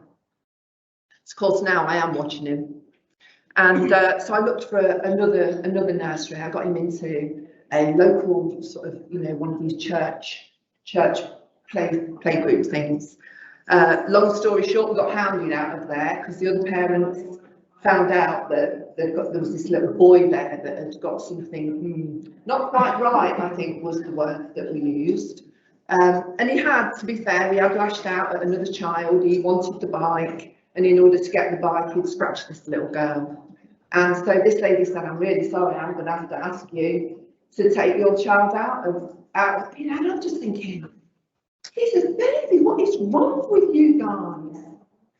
So anyway, I took him out of there. I didn't want him mixing with their kids anyway, if that's how they felt. So it's back to the health visitor and all of those things. And I said, right, okay, you know, we've been witch hunted out of one nursery. I've had to leave another one. Clearly, something's not quite right here. So they said, okay, we'll refer you to Westcote. So we got referred to Westcote, and every month we went and we saw this psychiatrist, absolutely great guy. And please forgive me because it's 30 years ago and I cannot remember this guy's name, but he spent a lot of time, I thought, asleep. I'm sure he wasn't, I'm sure he was listening to me, but so my little boy was playing and doing bits and pieces, and he'd sit there on his chair with his fingers like this, on his chin with his eyes closed, listening to me. And I do think sometimes he did fall asleep.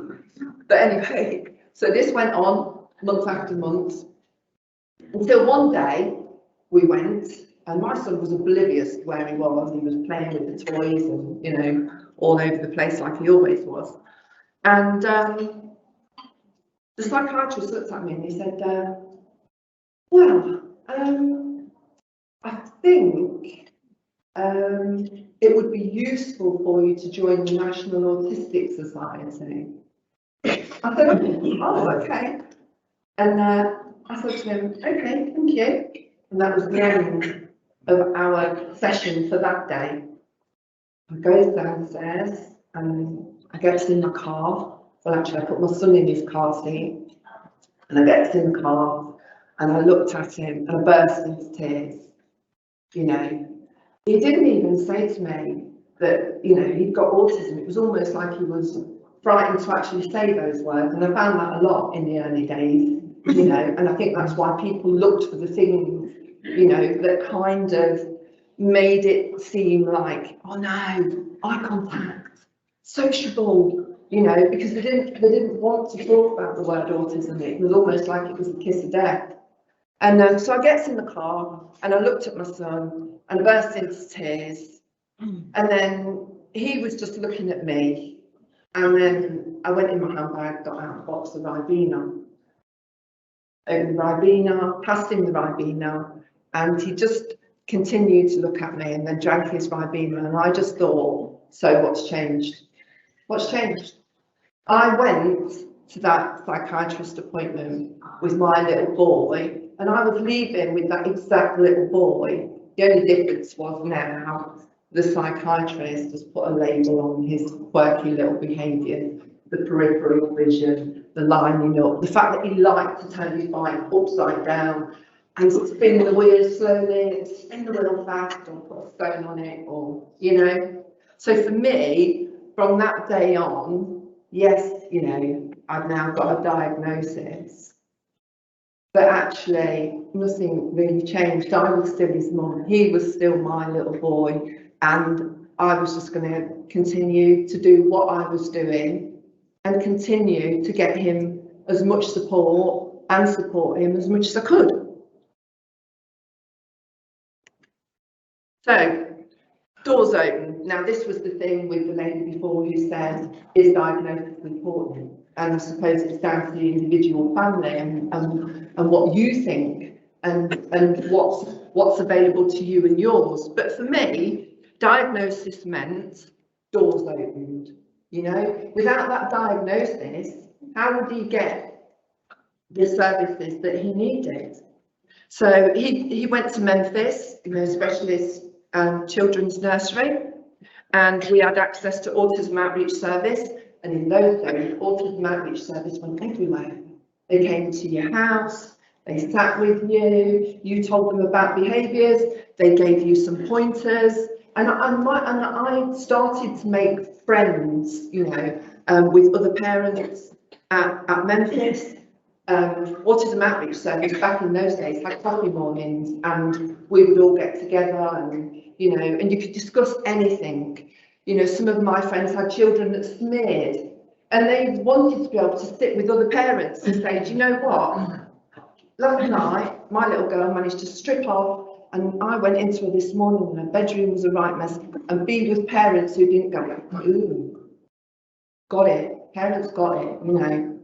And the biggest support in the whole of my life with my son, back then and still today at 30 years old, was parents. So, you know, I would certainly advise, if you are not part of a parent group, or you have not got, you know, access, then if, I know that Mark's got a piece of software from, he's not shown it me yet, but he's going to, whereby parents can find each other. So I would honestly say, if you can find other parents in your area that can give you support and you support them, because no one knows this like another parent. So yeah, so we also got access to a specialist health visitor who then went on beyond those earlier years. Language. So Ashley's language was really, really delayed, and this is kind of how I met Mark, because he happened to ring my office and I got talking to him about the group of young people that I support, and then I got talking to him about my son, because he'd mentioned these young people that had come to him through Prevent because of the language that they were using. And I could really connect to that. So my son learned his language very differently. So it was delayed, his language was delayed, but he learnt it very differently. So he learnt it in whole chunks.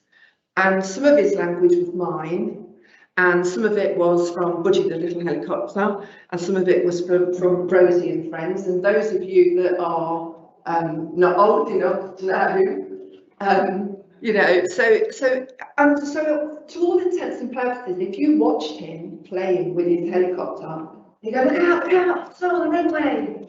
His play would look like he was using his imagination, you know, it would look really, really good. But actually what it was that he was using everything that he had learned, so from the TV and all those sorts of things. And I remember, you know, when they're little, they get on your feet, don't they? And I remember being in the kitchen and doing stuff, and he'd get onto my feet and I'd say, oh, sorry, darling. So then what he learned was, he learned that phrase in that exact tone. And when we went shopping, he'd hit people's shopping bags, just so that he could go, oh, sorry, darling, you know? But actually, that's his way of communicating, isn't it? You know, that's his way of interacting with somebody and using whatever he got, whatever he could. He also used other words to get his needs met. So as he learned things like colour, and so a sandwich, he would go to the fridge and he'd touch the fridge and he'd say pink and yellow, you know, pink ham, yellow butter. That was his sandwich. Eventually he learned and he would ask for a ham sandwich. But until you've got all that language, what do you do? So he was using whatever he had. And when he was at school, he quickly, you know, he saw sponge and custard, and he would ask for birthday cake with yellow because it was sponge cake with custard. You know, he had echolalia, so he constantly repeated. Now sometimes it'd just be so much that he almost wouldn't be listening. I'd be saying a word, he'd be echoing it back, you know.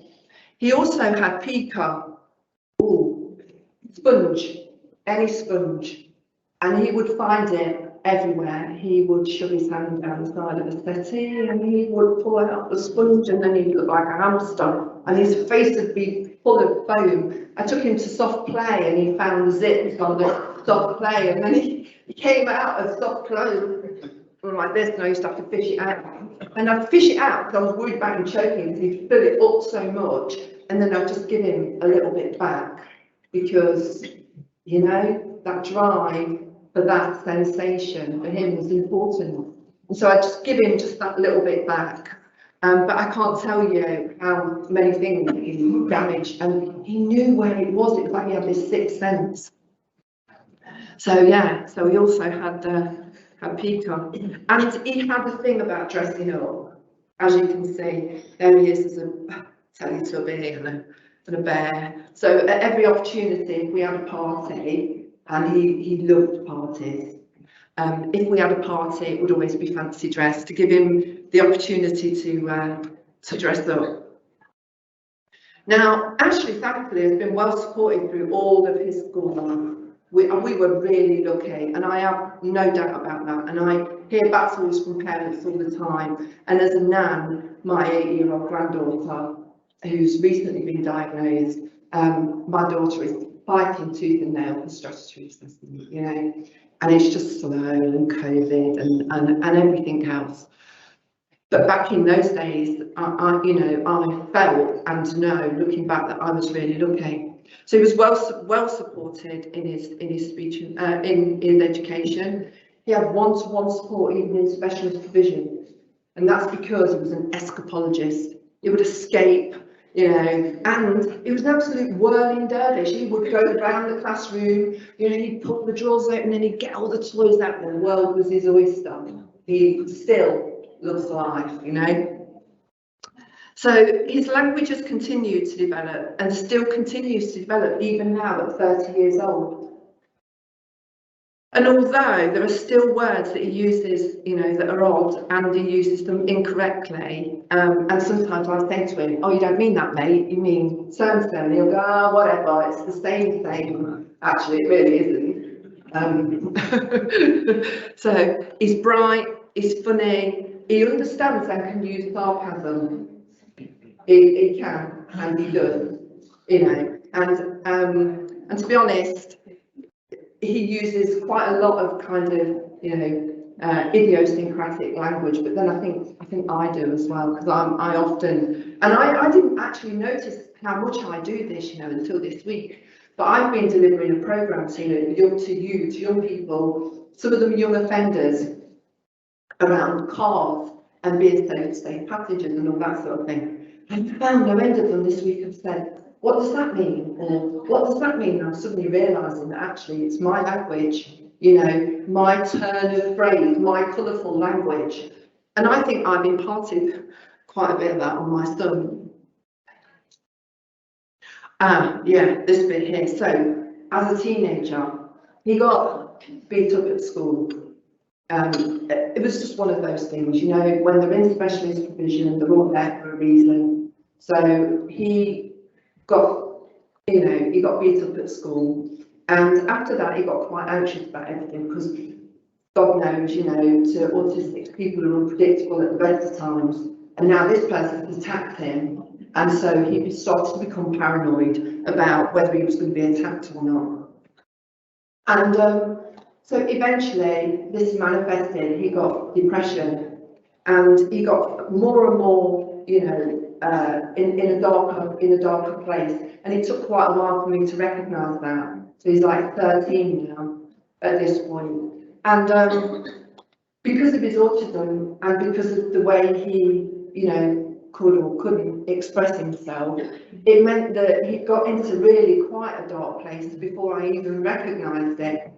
And, you know, to this day I could still kick myself, because I think, hello, the signs were there, but hindsight's great, isn't it? But one of the ways that he describes the psychiatrist about how he was feeling at that time was that he said that he felt like his soul was locked in a cage and that it couldn't get out. And he also added to that, it was screaming, but nobody could hear it. That was his language, that was his way of explaining how he was feeling. So, and now his language as an adult, you know, also can deviate from that conventional and accepted use of language.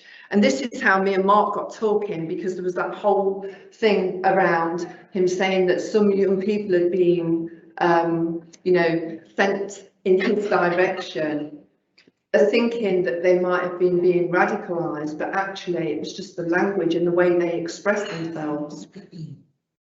So excitement can make Ashley really over-dramatic, and that's him in the gas mask from a game called Killing Floor. It sounds gross, doesn't it? And I have to say, when he put that together and showed me the mask that he'd got from the Army and Navy store, which seems to be his second home, you know, I just thought, that's gross. That looks really quite macabre. But actually, it's just a character from a game, and he knows that.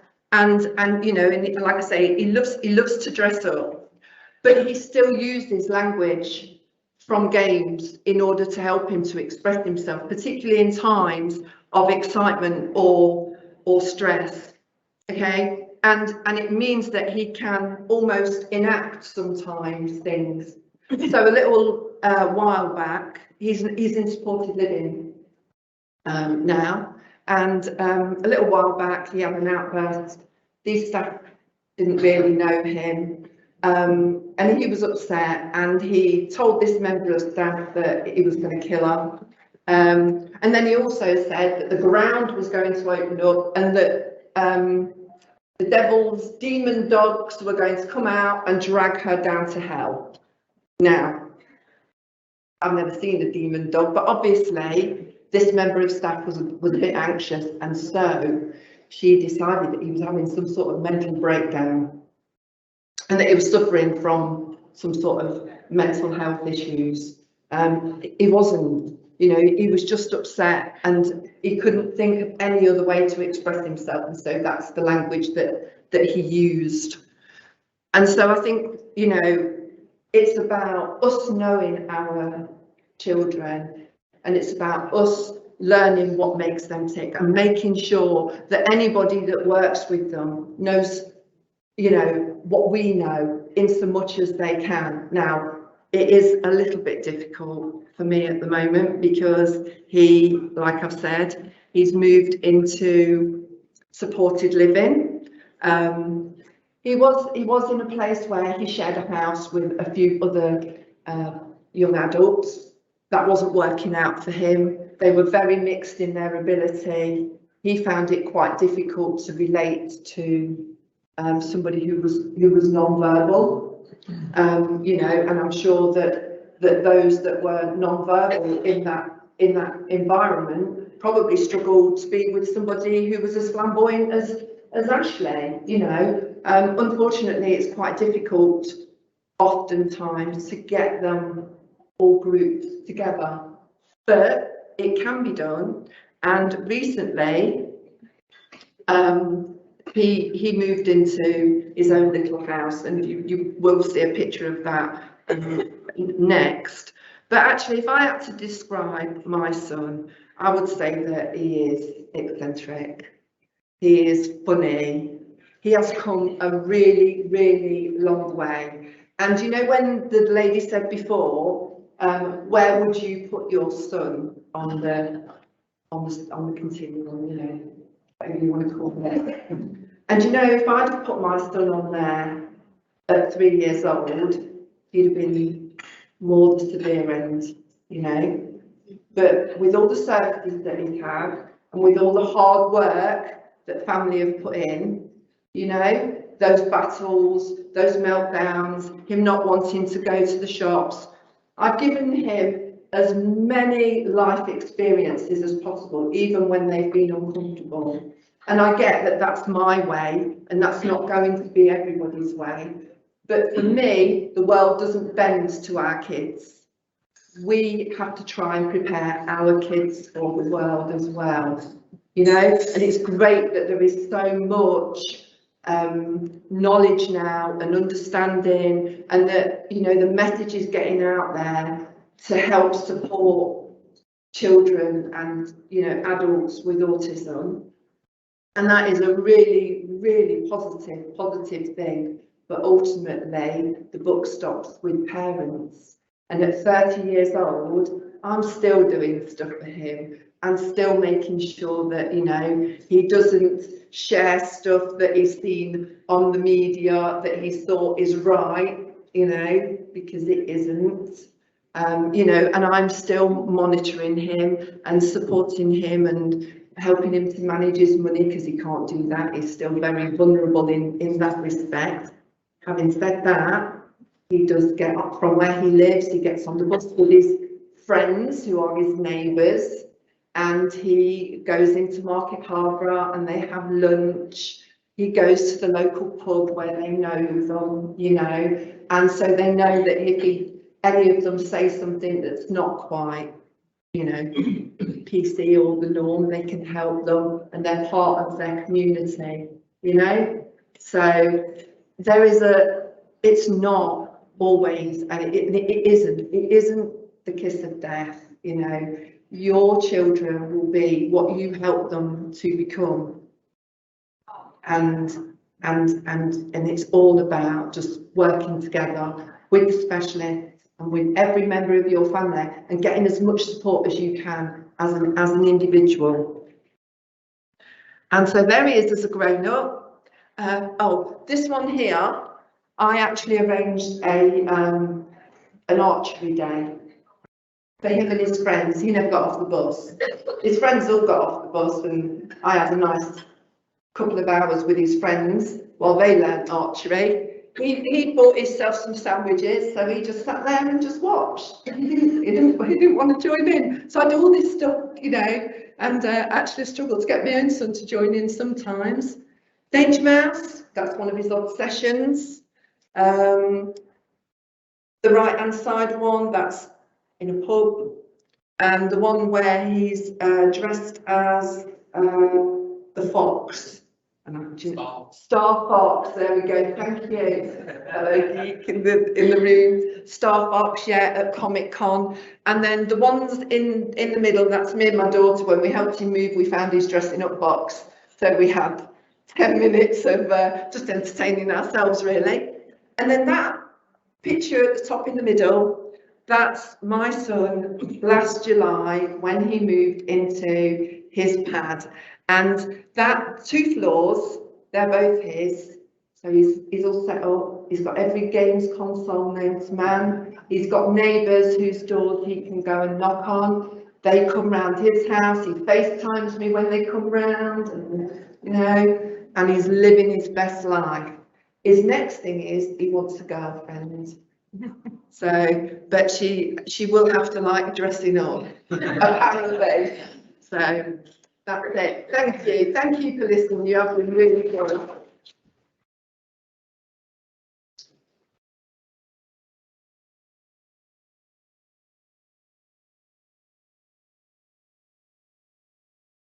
Okay, so as I say, my section today is going to be on the online safety aspect, particularly around autism. Okay, so the first one, I mean, when we talk about the internet and internet safety, I don't want to make this about all the negatives, because there are so many positive aspects to internet use, particularly when you've got special education needs, when you've got autism and other special needs. I'd like to try and, there's so many wonderful opportunities online for getting extra resources, learning support, some of these specialist sites that you can get hold of, and also your computer can be augmented with other special keyboards and things like that. I don't want to make this about all the negatives, because there are so many positives. Okay, so what are the benefits? I'll start with the benefits of being online. So from my view, when I've been dealing with families of children who've got special education needs and autism, there seems to be quite a lot of people using the computers and online space for special communication skills.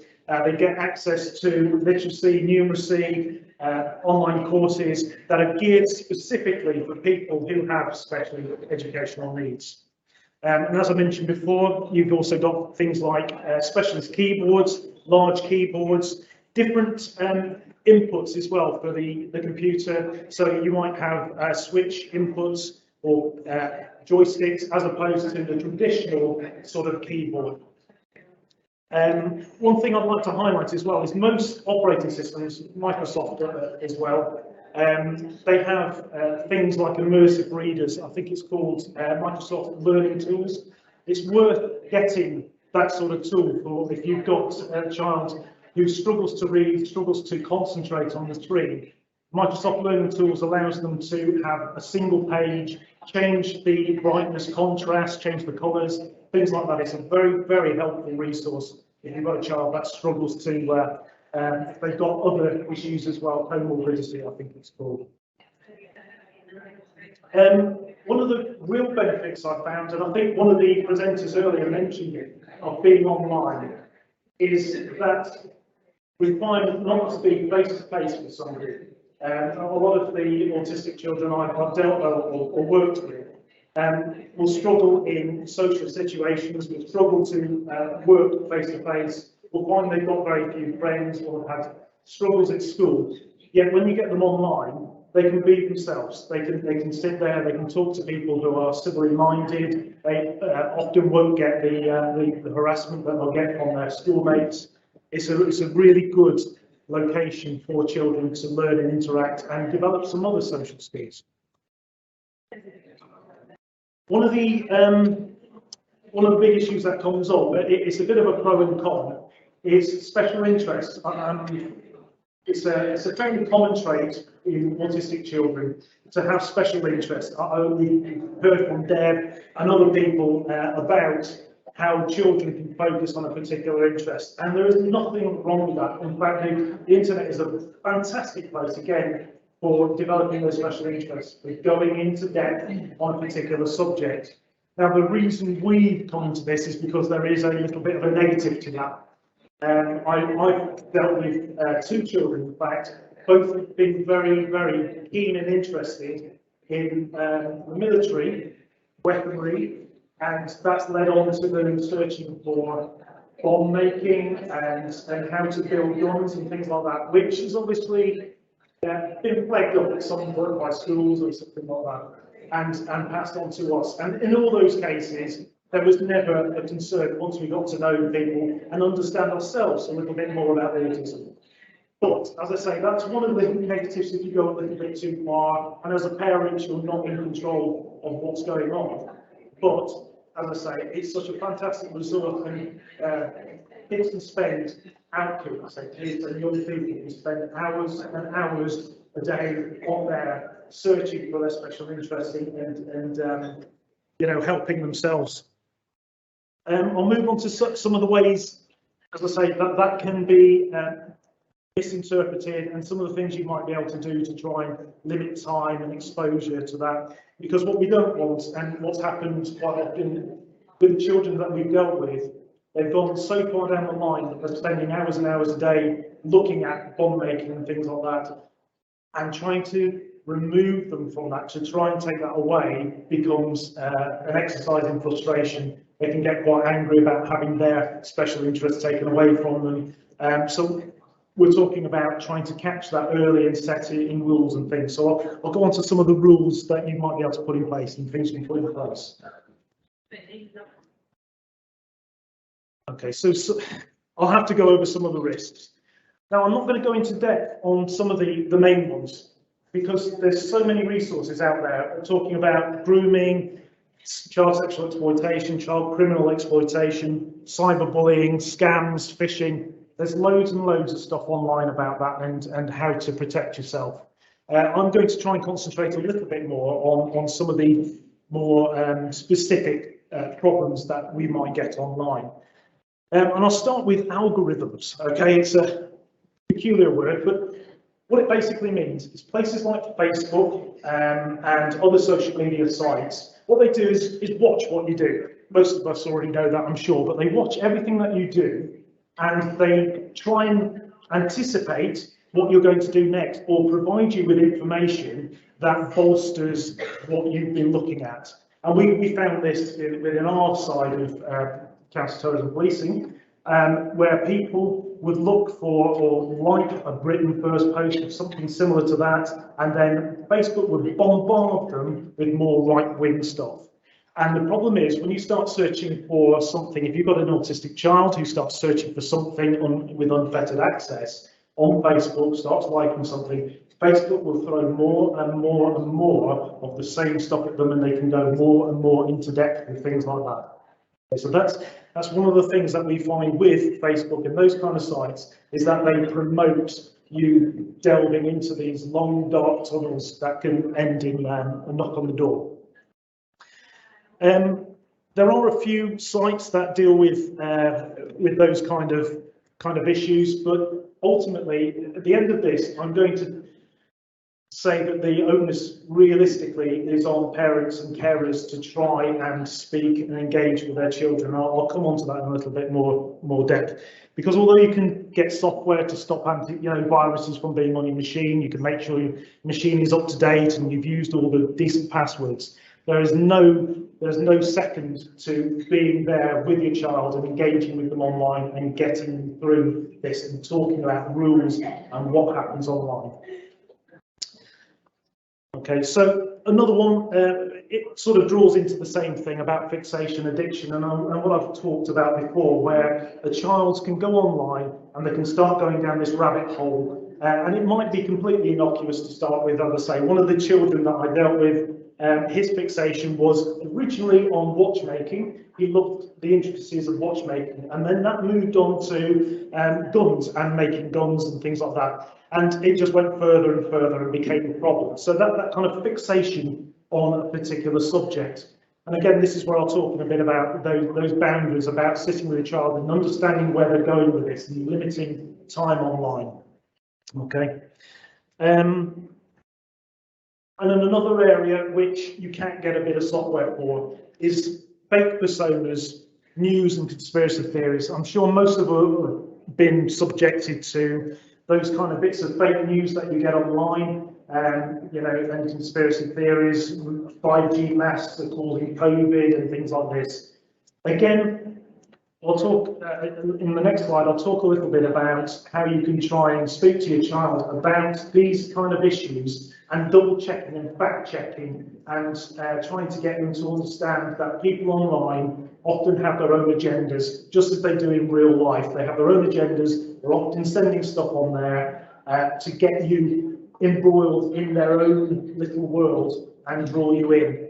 Okay, so that is an area of concern as well, especially when you've got a child that's quite focused on it.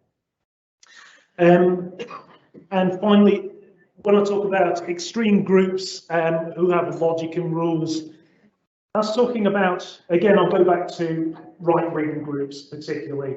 They tend to be very, very clear-cut in their thinking, in their ideologies. They'll say things like, okay, we don't want this certain section of the community to come into Britain. Simple as that, and they should all be out. Again, unfortunately, we found a draw of that very simplistic logic with some children and young adults can be to look at that and go, right, oh, those are the rules. I like the rules. That's very simple to understand and follow, and they'll start bringing this into their daily life. They don't necessarily have any underlying grievances or hatred of these particular groups, but they started linking themselves with some of the rules that have been set in place. Okay, so that can be a little bit of an issue as well. So what are some of the quick wins that we can do? Okay, well, the first one that I would normally tell people is to try and keep the family together. As much as you possibly can, is try and keep that computer in a family setting. Keep together, make it part of what both of you as a parent, you as a carer, and your young person or child do together.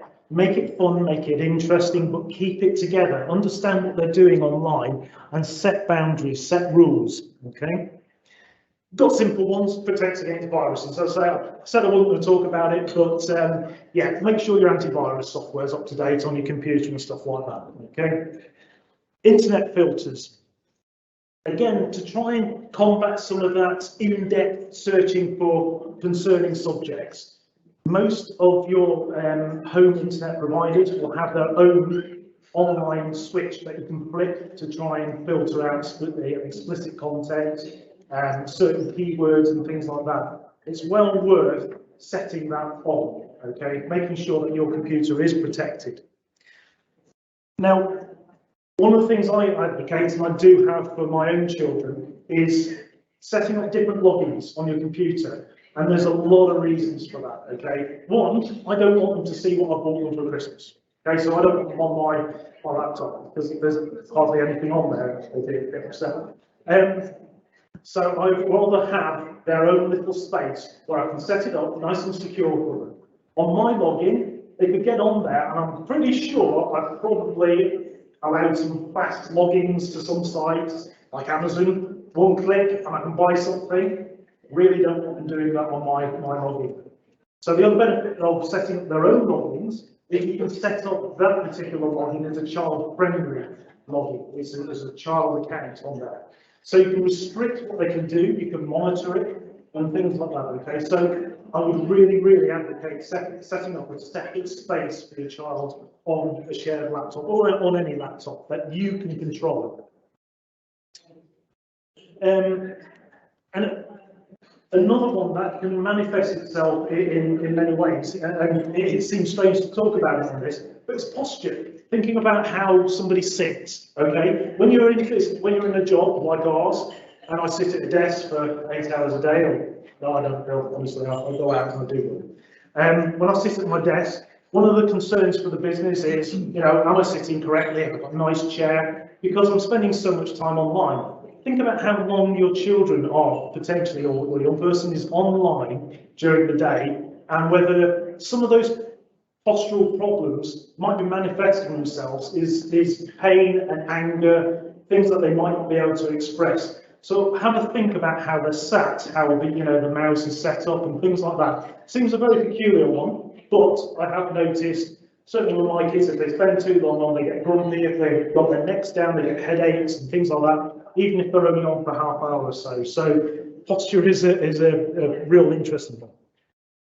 Now, the main bit I wanted to get onto was the talking with them. We've set it up in the family room, but there are a lot of things you can do in relation to talking to them. Okay. Have any of you sat down with your children and tried to understand what they do in their day-to-day life online? I know what mine do, mostly TikTok at the moment. But I know what they look at. I know what they're doing online day to day, and I talk to them about it. I might have some pretty odd comments about what they try and post on TikTok, but at least I know what they're doing, what they're posting. I can have access to what they're posting as well. They've allowed me access, and it's a very mutual thing. I've talked to them about the dangers, some of the dangers of being online. Probably a little bit more, more than some. And I get it quite often when they come to me and say, someone's asked for my name, what shall I do? But I know that they're happy to come to me and talk to me about that. And that's what this is about. This is about, as a family, drawing together and understanding what's going on in their lives, what they're doing online, and ensuring that you are a person that they can come to. I've set a rule with my children that I won't be angry with them when they come to me with anything that they've seen or done or accidentally sent online. As much as it might grieve me sometimes if they've posted something, but I've said I won't get angry. I won't get angry with you. We'll discuss it. Okay? And they know that they can come to me, and I never do. I never get angry with them. And when they've had little incidents, as I say, like somebody's asked for their name, they'll come and talk to me. So I'm fairly reassured that should something major happen, they will still come and talk to me about it. But this has taken a fair amount of time to get to that stage with. Okay. One of the things I've, again, spoken, I'm going to disappear, but I've spoken about the online space and autistic children, is there's quite a few that enjoy rulemaking and setting out what they can and can't do, lists, and making sure. That's a brilliant opportunity to sit with them and go through those rules and get them to write it down, make posters of what they can and can't do online. And I've got to say, it's some of the things that I've dealt with some of the people I've spoken to after the fact, after they've come to our attention, and sat down with them and gone through these little rules about what they should and shouldn't do online. Okay, if somebody sends you something and it looks a bit, you're unsure about it, search it. If it's fake news or something like that, search it up, see if there's anyone else reporting the same thing. Never give out, don't share your personal information. If it's written there, or in black and white, and they've done it, they will remember it more likely, and they'll be able to go through the rules and understand what they can and can't do. Try and make some posters with them. Talk to them about friendships online. That friendships online aren't real friends. We've got to try and make that distinction. You might think you're talking to Tom. It's not Tom, it's somebody else. You don't know. Don't meet up with them. Don't meet these friends outside of your online space. Don't think that they're actually true friends. If you've never met them before, don't allow them to have any information. Again, this can go on your little rule board. Time limits, again, quite important.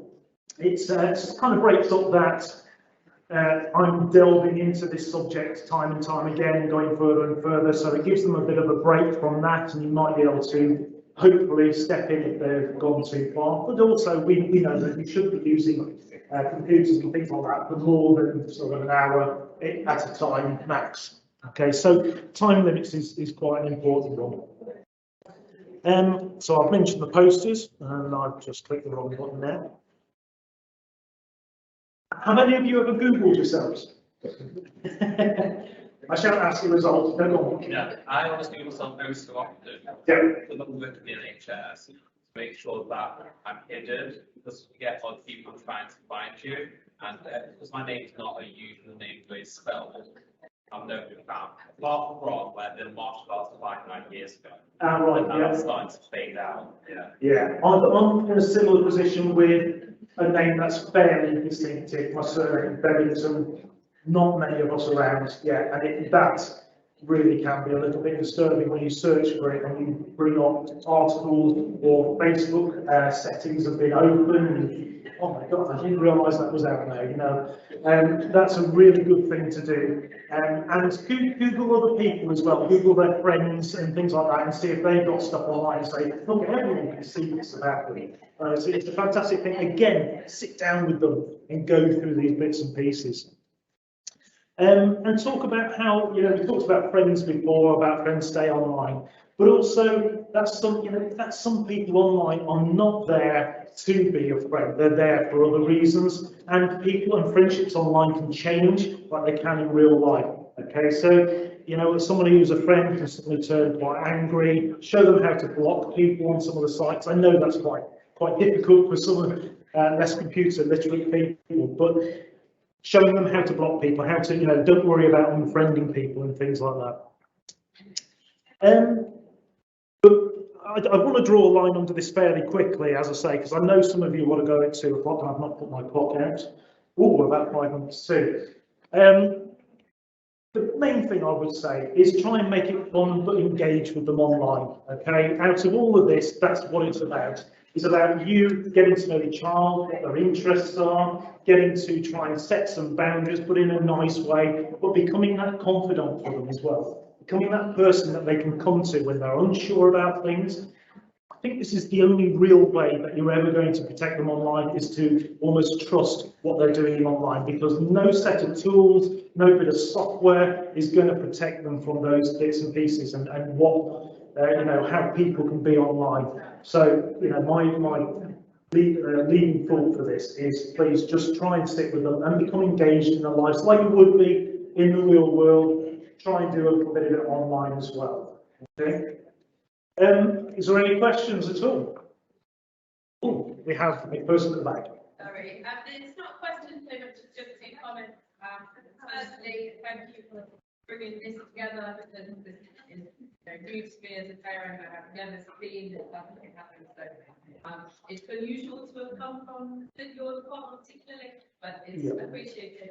And secondly, just to say how nice it is to hear something which is positive rather than just tell the children how frightful it is and scare them into it, because I don't know whether it's because of the autism or just my children, that doesn't really have much of an impact on it. It breaks down the communication, so it's really nice to hear practical and collaborative tools rather than just scared. No, and I obviously agree with that completely, and you know, yeah, and I do try and practice that with my own children. You know, as I said before, they do come to me, they do talk to me about what they're doing online, and it seems, for me anyway, that seems to work really, really well. They are engaged with it. They're always coming up to me, showing me stuff that they've posted online. You know, and it is a bit of a family thing rather than them and us. And oh, phew, I've got a little bit of a break for 2 hours while they're off doing God knows what. So yeah. And going back to the, you know, it's unusual for us to be doing this. Yes, it is. You know, and I think the opening, I'm not sure he's here anymore. Alex is gone. When Alex opened this, you know, it really doesn't fall into our area. And that's the reason we're doing it, because it isn't our area. We shouldn't be having people refer to us and sitting with them going, what do we do with this poor child and family who are searching for that help and support? You know, we don't know who to send them on to. We don't know if there's any family support groups out there we can refer them to. We don't want them in our area, you know, and I don't mean that in a nasty way. I mean that in a positive way. We want to be able to support them in the correct way, not for us. Sorry, Hashim. Thank you. My question is, parents who might have seen something in their child, prevent now, and they have not the courage to come to the police, because some of them don't come to the police for help because they think that you might be talking up. So what is alternative for those parents who might see already the threat their son was the vulnerable or not, or they wrote in that matter. That's one more comment before you take. Yeah. I apologize if I was not well up there. It's not like me every day like that. But I hope that you can invite me another one. More prepared. Hashim, I'd be quite disturbed if you weren't. If it was just I have a child and I look after him and that's it. We're all very emotional about subjects about our own children. I am about mine. You know, there are things that would bring me to tears if I recounted them about my child's past. Don't feel bad about it at all. You're a person, you're a human. Yeah, thank you very much for sharing, Hashim. I've listed a couple of 4 sites on the screen there. When you're talking about what support can we get, NSPCC and places like that will help guide you. There's loads and loads of support on there. Protect Your Eyes is more about some of the games and applications that you can get, and they talk about age restrictions, what's safe, what's unsafe about them, how to get help and support. Get Safe Online talks about things around antiviruses and things like that. Abilitynet.org.uk is a fantastic resource for augmented equipment, so specialist keyboards, mice, joysticks, all those kind of bits and pieces that might help somebody interact with their computer. So that's a really, really good resource. And it also talks about you know, what sites to go to as well online, where there are other sites that give you, you know, learning skills and bits and pieces like that. So there's some really, really good sites on there. Oh, I have another hand up. Can I just go back to what Hashim was saying? School-age children and also direct parents to school services and support. They can support the autism child and then redirect them to those services. Brilliant. Okay, so just for the people online, the audience member mentioned that if you have a school-age child, you can go to the schools for help and support and diversion onto other sites and support services. Okay, I think, was that 2 o'clock? Was that your phone? That's all right, that's my cue, I'm fine. Okay, well, thank you all for coming. Please, if you've got time and you fancy, you know, talking with each other, please do. I think one of the biggest things out of this is we love for people to get together and form their own support groups, okay? Own friendship groups, support groups. Deb is, as I said before, I keep going banging on about Deb, but I think what Deb does is absolutely wonderful, and the organisation she works for actually are sort of an umbrella as well for a number of other voluntary youth organisations and charity organisations. So they will help set up charity organisations as well through Western Leicestershire and Rutland. So a fantastic resource, and you know, thanks for the money.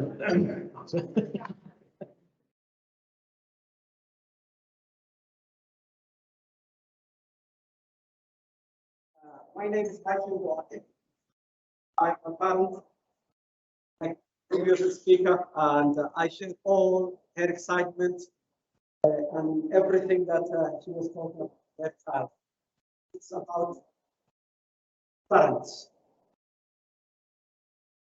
Offense taken or given to the professionals who are doing good job, but it is up to the parents to do nothing or to do up a child in special needs. That's the message. If I want to leave a message with you today, that will be the only thing I try to do it. I'm here to talk about 3 things, if my time is on my side. One is people is voiceless.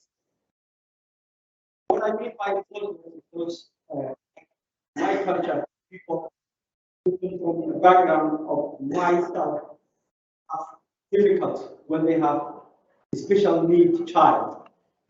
And that is not only language. People think, oh, maybe they're not understanding, maybe they're new into the country. And no, that's not. The biggest one is the cultural barrier. The cultural barrier that induces parents to lock their children away from everyone. And that's blind love. People might disagree and label us as difficult parents, but it is our way of protecting them. I'm sorry to say that. Why we are protecting? Because the culture is so crude that the parent feels ashamed, the parent feels constantly charged, the parent feels constantly under a microscope, so that they succumb to that pressure. On top of everything that their child is throwing at them, the tantrum, that things that all the experts today were talking about, and when you are in that mental state, then what are your choices? Your choices are just blindly love, live in your living room. Simple as that. And when the people come, you move to the next room that's available, away from the glance of everyone. That's many parenting situation that nobody is talking about. So if I want to get out of the message today, that's my message to you, especially to the professionals. The professionals nowadays become so busy and they don't have time for everyone. Lack of resources, lack of funding, name it. Caseload. I feel their pain as well. But at the end of the day, if they not meeting and proactive parents like me or my previous speaker, they're not getting the picture. All they get is sometimes lie, because even we hide the vital information from the professionals. For instance, to social services, for us, is someone who knock your door when they want to take your child. That's what we know for them. Simple. So why would I talk to them about the needs of my child? And that's the key of any social, and from early age, if you don't have a social worker with you, no one will open the doors for you. But if I'm afraid of the social worker or social service, that department, how on earth I could ask for help? No, I won't. And I will suffer in silence. My child will pay the consequence.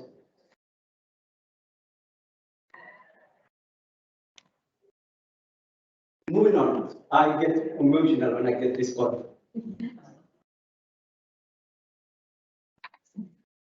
And those parents who are lucky enough to go out and talk about things, they don't get the chance, as a gentleman was talking later, before, you will have that patronizing professionals, not all of them. I dare say that. There's Kat, for example, here from Autism. She and I spent, and her team, 2 years of lockdown when my son was at the most of his difficult time. Her team and I were his bunch back because he was so much frustrated, and everyone, I tell you, it's not always good. We have fun. I can tell you all the fun we have, but I choose not. I'll tell you the real thing that a parent will go. He and I will go to the town where he doesn't know whether it's lockdown, he doesn't care. And thanks to the team, I had a letter saying that this parent can go around, and whenever police stops me, I could show them why we were out. And sometimes he likes, and it's his obsession, he likes the stopping, crossing, and the light has to be red behind him for some reason. And when I'm traveling in the car with him, he chooses which one he wants to see. And he and I will stand there long hours, willing that somebody passes and touch that and crosses. On lockdown, how are you going to find? No one is there. One night I had to stop police officer on the street and say, look, sir, I know that you are going somewhere urgent, but my son is in car, and we were there 2 hours waiting someone to come out. It's someone like me who's not shy asking police officer to stop. It's someone like me who's loud voice, who can talk to anyone. That's someone like me who can ask any stranger for help. But what about someone who doesn't know the language? What about someone who doesn't want to come out of their room? Who's caring for them? Who knows about them?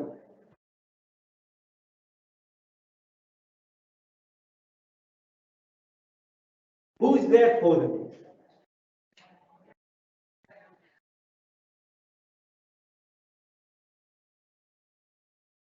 This is 2 years, 3 years, taught me something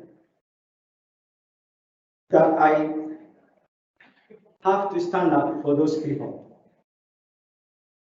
It wasn't my decision. My better half has this idea, and she said, look, my son, by the way, is happily living assisted his own house by carers. Because I'm not telling you all those work is only by me, but professionals help me. And now he's happily living. We went to that because of mistake and miscommunication between organizations. He didn't have the transition from secondary school to college. And anyone can blame anybody, but the cost he paid is 3 years of his life, 3 years of emotional drain from both parents and those who was there for him, like the team, Autism team, Agnes unit, and everyone else that I have to also mention all those names. That is why people cannot communicate, even if they are different organizations. Why, after something bad happens, everybody runs around when people could have easily communicate each other or make the points, because you are responsible of life of somebody. You cannot have that liberty of saying, oops, I didn't send that letter or that report to such and such. I didn't have energy or regret to go down what went wrong.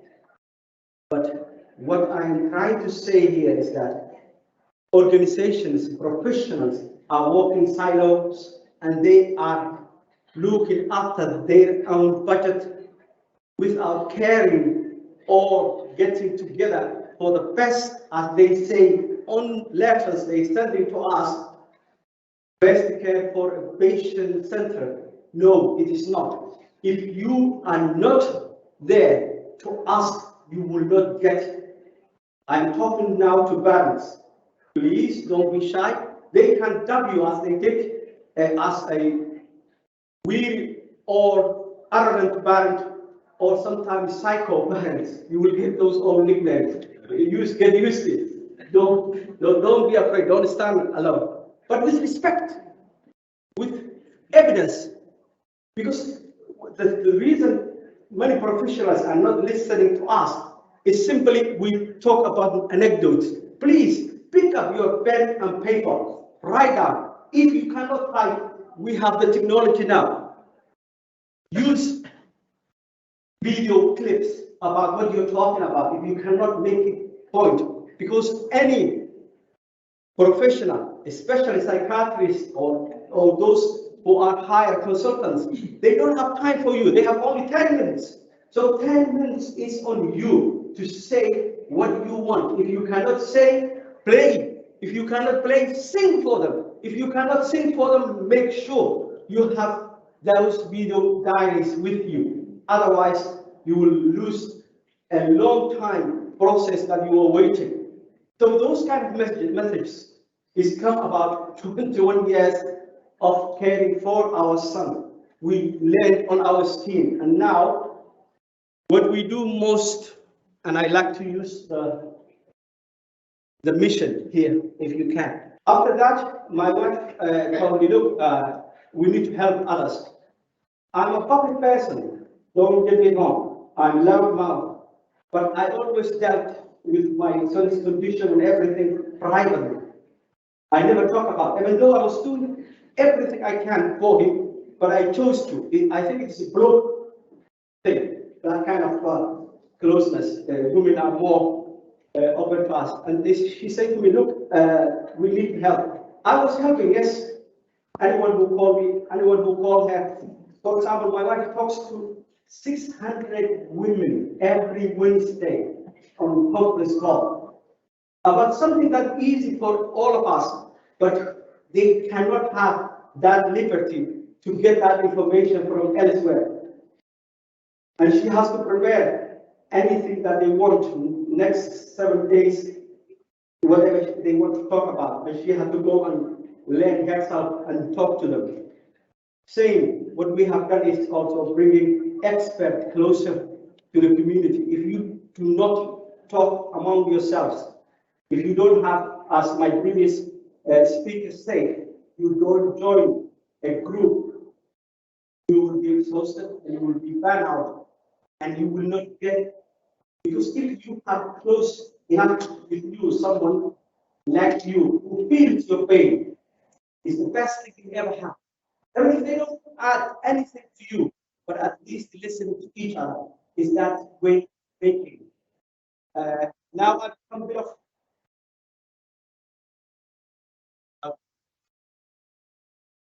knowledge is on my side. My daughter knows that, because I knew that I will help down.